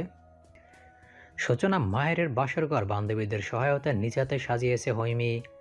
কথা ছিল বরকে বাসর ঘরে ঢুকতে হলে আগে তার সঙ্গে বোঝাপড়া করতে হবে। প্রস্তুত ছিল মাহের, প্রস্তুত ছিল সকলেই, কিন্তু হৈমি বাসর ঘরের ধারে কাছেও এলো না। নয়নকে দিয়ে খবর পাঠালো তার শরীর ভালো নেই, প্রচণ্ড মাথা ব্যথা, তাই স্লিপিং পিল খেয়ে ঘুমিয়ে পড়েছে। সবাই নতুন বউ নিয়ে এতই ব্যস্ত ছিল যে হৈমির কাছে কেউ যাওয়ার সুযোগই পেল না। নতুন পরিবেশে এসে সূচনার খুবই হাঁসফাঁস লাগছিল। সারাদিনের ধকল শেষে তাকে মাহেরের ঘরে দেওয়া হলো। গোলাপ এবং বেলি ফুলের কড়া ঘ্রাণে মাথা ধরে গেল কেমন, বুকের ভিতরে অদ্ভুত এক শূন্যতা অনুভব করলো। অচেনা বাড়ি, অচেনা ঘরের এই চমকপ্রদ আয়োজনটি নিয়েই একদিন সে স্বপ্ন দেখেছিল। একটি মিষ্টি স্বপ্ন ভেঙে যাওয়ার পর তিতকুটে অনুভূতির স্পর্শ এমন ধারালো হতে পারে জানা ছিল না তার। ধীর পায়ে ড্রেসিং টেবিলের সামনে গিয়ে দাঁড়ালো সূচনা। নিজেকে খুঁটিয়ে খুঁটিয়ে দেখতে দেখতে অকস্মাৎ দুহাতে মুখ চেপে ডুকরে কেঁদে উঠল। রুমে ঢুকতেই এই দৃশ্যের মুখোমুখি হলো মাহের। ক্ষণকাল থমকে দাঁড়িয়ে রইল সে। এরপর মৃদুকে সে নিজের উপস্থিতি বুঝিয়ে দিল। ধাতস্থ হয়ে নিজেকে স্বাভাবিক করে নিল সূচনা। কাপা হাতে হাতের চুড়ি, কানের দুল খুলে ড্রেসিং টেবিলে রাখলো। মায়ের আগেই বরের পোশাক ছেড়ে ফ্রেশ হয়ে টি শার্টের সঙ্গে ট্রাউজার পরেছে। আয়নাতে এক নজর দেখে নিল সূচনা। বুক চেড়ে বেরিয়ে এলো দীর্ঘশ্বাস। কাবার্ডের পাল্লা খুলে লাল এবং বাসন্তী রঙের মিশ্রণে একটি শাড়ি বের করলো মাহের। সাধারণত বাঙালিরা গায়ে হলুদে যে শাড়িগুলো পরে, ঠিক সেই ধরনের শাড়ি। শাড়িটি নিয়ে সূচনার পেছনে গিয়ে দাঁড়ালো সে। সূচনা তখন গলায় পরিহিত সীতাহার খোলার চেষ্টা করছে। মায়ের সূক্ষ্ম দৃষ্টিতে তাকিয়ে গভীর মনোযোগ দিয়ে তার চেষ্টাটুকু দেখল। ছোট্ট করে নিঃশ্বাস ছেড়ে হাতের শাড়িটি সূচনার সামনে ধরে বলল, ম্যাডাম এটা ধরুন, আমি হেল্প করছি। সূচনা বাদিকে কিঞ্চিত সরে গেল, আমতা আমতা করে বলল, আমি পারবো, আমি পারবো। মায়ের শাড়ি ধরতে ইশারা করলো, বলল, আমার কাজিন বড় আপু এটা পরতে বলেছে, আপত্তি না থাকলে এটা পরবেন। চট করে শাড়িটা নিয়ে সূচনা বলল, আচ্ছা পারবো। মৃদু হেসে মাহের বলল, এবার ঘুরে দাঁড়ান, আমি হেল্প করছি। না না, লাগবে না। অদ্ভুত করে হাসলো মাহের, মাথা চুলকে বলল, ওকে, তাহলে নিজে আর একটু ট্রাই করুন। গা থেকে সকল জুয়েলারি, শাড়ির পিন খুলতে খুলতে রাত 2টো বাজিয়ে ফেললো সূচনা। এরপর শাড়ি নিয়ে বাথরুমে গিয়ে চেঞ্জ করে বের হলো। মায়ের মোবাইল ঘাটাঘাটি করছিল। সূচনা বের হতেই মুচকি হেসে বলল, হলো? কিছুটা লজ্জা পেল সূচনা। ধীর পায়ে এগিয়ে এসে বোকার মতো প্রশ্ন করলো, আপনি এখনো জেগে আছেন? আমার ঘুমিয়ে পড়ার অপেক্ষাতে ছিলেন বুঝি? আপনি তো বেশ চালাক, কিন্তু আমি তো আজ ঘুমোবো না। চমকে তাকালো সূচনা। মায়ের স্বভাব সুলভ মুচকি হেসে বলল, ভয় নেই, অনুমতি ব্যতীত আপনাকে স্পর্শ করব না। সূচনা মাথা নিচু করে ফেলল। অদ্ভুতভাবে নিজেকে ভীষণ অপরাধী লাগলো তার। মায়ের সেদিকে ভ্রুক্ষেপ না করে পকেট থেকে একটি হলুদ গোলাপ বের করে বিছানায় রাখলো আর বলল, এটা আপনার জন্য। হাত বাড়ালো সূচনা, বলল, হাতে দিতে মানা করিনি তো। অনুমতিও দেননি। আচ্ছা দিলাম। মায়ের ফুলটা সূচনার হাতে দিয়ে বলল, স্বামী হিসেবে নয়, বন্ধু হিসেবে গ্রহণ করুন। মাথা নিচু করে সূচনা বলল, করলাম। পাশে বসতে আপত্তি আছে? না সূচকে দ্রুত মাথা নাড়ালো সূচনা। মায়ের শান্ত কণ্ঠে বলল, তাহলে দাঁড়িয়ে কেন, বসুন। বাধ্য মেয়ের মতো মায়ের পাশে বসলো সে। মায়ের তার দিকে ঘুরে বসে জিজ্ঞেস করলো, আজ আমাদের জীবনের গুরুত্বপূর্ণ একটা রাত। শুনেছি এই রাতে প্রতিটি স্বামী তার বউকে কিছু চাইতে বলে, আর বউ যা চায় স্বামী তাকে তাই দেয়। আমি আপনার স্বামী, আমারও জিজ্ঞেস করা উচিত আপনার কি চাই। আপনার ইচ্ছে না হলে জিজ্ঞেস করবেন না। ভীষণ ইচ্ছে হচ্ছে, তবে শুধু আজকের জন্য নয়, সারা জীবনের জন্য। থমথমে কণ্ঠে সূচনা বলল, কি? এমন একটি জিনিস চান যা সারা জীবন দিতে পারবো আপনাকে। মায়ের থেকে সারা জীবনের জন্য চাওয়ার মতো কিছুই খুঁজে পেল না সূচনা, অথচ কত কিছুই চাইতে পারত। প্রতিটি মেয়েই হয়তো এ সময় স্বামীর থেকে ভালোবাসা চেয়ে নিত, কিন্তু সূচনার যে ভালোবাসার প্রতি তিক্ততা রয়েছে, একজনকে ভালোবেসে প্রতারণার শিকার হয়ে আরেকজনের কাছে ভালোবাসা চাওয়া ভীষণ কঠিন, যন্ত্রণাদায়ক। মাহের বলল, লম্বা লিস্ট হচ্ছে নাকি? তেমন কিছু খুঁজে পাচ্ছি না। ভাবুন ভাবুন, সময় গেলে কিন্তু সাধারণ হবে না। দীর্ঘক্ষণ ভাবার পর মাহেরের দিকে তাকালো সে। মাহের তার দিকে উৎসুক নয়নে তাকিয়ে চাপা নিঃশ্বাস ছেড়ে সূচনা বলল, আপনার থেকে একটু ভরসা, একটু বিশ্বাস আর বন্ধুত্ব, এর বেশি চাওয়ার মতো কিছু খুঁজে পাচ্ছি না। মাহেরের মৃদু হাসিটা বিস্তৃত হলো। সূচনা বলল, আপনার কিছু চাওয়ার আছে? আপনি বোকা তাই সব একটু একটু চেয়েছেন। আমি ভাই অত বোকা নই, আমার সব বেশি বেশি চাই। আর শেষ চাওয়াটা হচ্ছে এই বিছানার অর্ধেক ভাগ। দেখতেই পাচ্ছেন রুমে ডিভান আছে, ডিভান নেই, মেঝেতেও শুতে পারি না। মুখ ফিরে হাসি আটকে সূচনা জবাব দিল, ভাগ দেয়া হলো। বাসর রাত্রি আর সবার মতো করে কাটল না সূচনার, তবুও যেন স্মৃতির পাতা স্মরণীয় হয়ে থাকবে আজীবন। পাশাপাশি শুয়ে সারা রাত গল্প করলো দুজন, একে অপরের বিষয়ে জানতে পারলো অনেক কিছুই। এর মধ্যে সূচনাকে সবচেয়ে বেশি মুগ্ধ করলো একটি বিষয়, তা হলো দীর্ঘ সময় দুজন পাশাপাশি থাকার পরও ভুলক্রমেও মায়ের স্পর্শ করেনি তাকে। মাঝে এক হাত দূরত্ব অটুট রেখে কি সাবলীল ভঙ্গিমাতে শুয়েছিল মাহের, কি দারুণ অ্যাটিটিউড। ফজরের আজান দেওয়ার পর দুজন একসঙ্গে নামাজ পড়ে নিল। নামাজ শেষে মাহের সূচনাকে বলল, বন্ধু হিসেবে একটি হেল্প চাই। কি হেল্প? আপনি শাড়িটা চেঞ্জ করুন, যেটা পরেছেন এটা বালতিতে ভিজিয়ে রেখে দিন।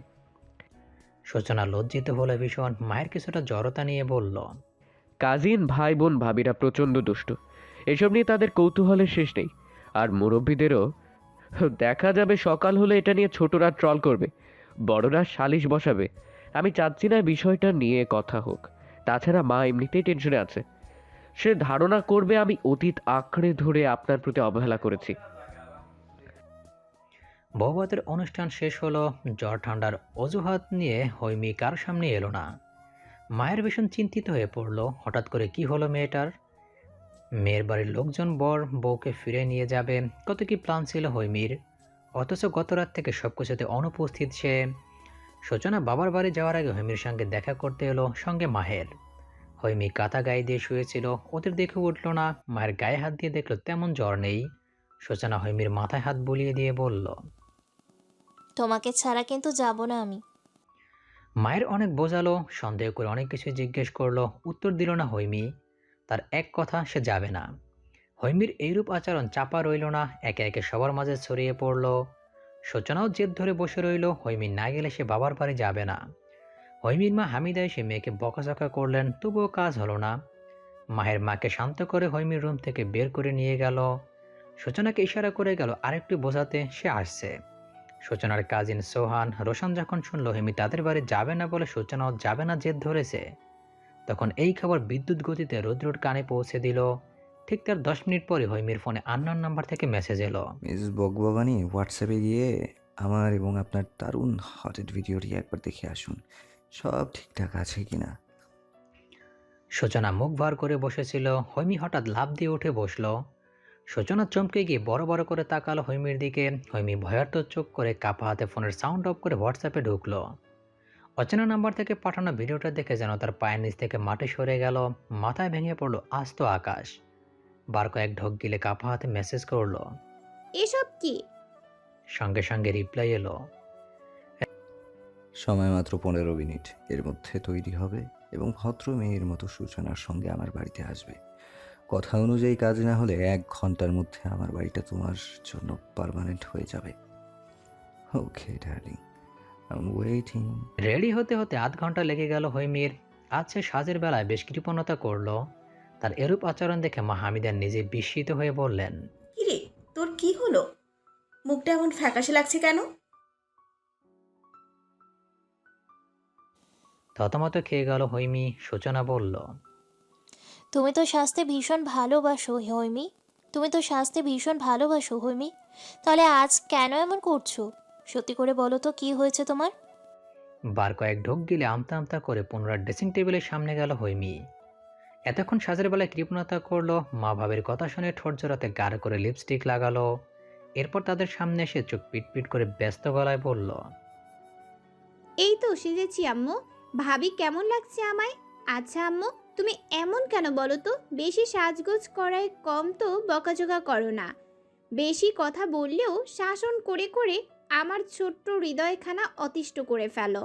আর আজ যখন কথা বলছি না, সাজছি না, এতেও সন্দেহ করছো, চোখ পাকাচ্ছ। আমি যাব কোথায় বলো তো? সূচনা তার কাঁধ চেপে ধরে বলল।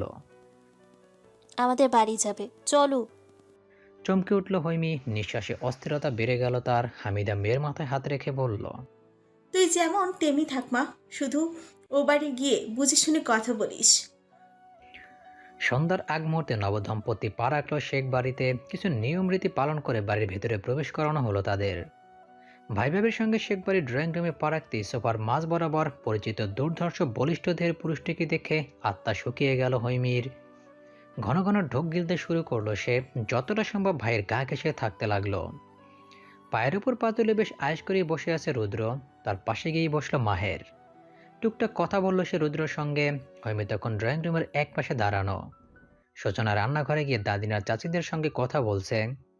সোহান রোশান হৈমিকে ইশারা করছে তাদের কাছে যাওয়ার জন্য। সে প্রচণ্ড দ্বিধা নিয়ে দাঁড়িয়ে আছে। এরপর এলো সাদমান।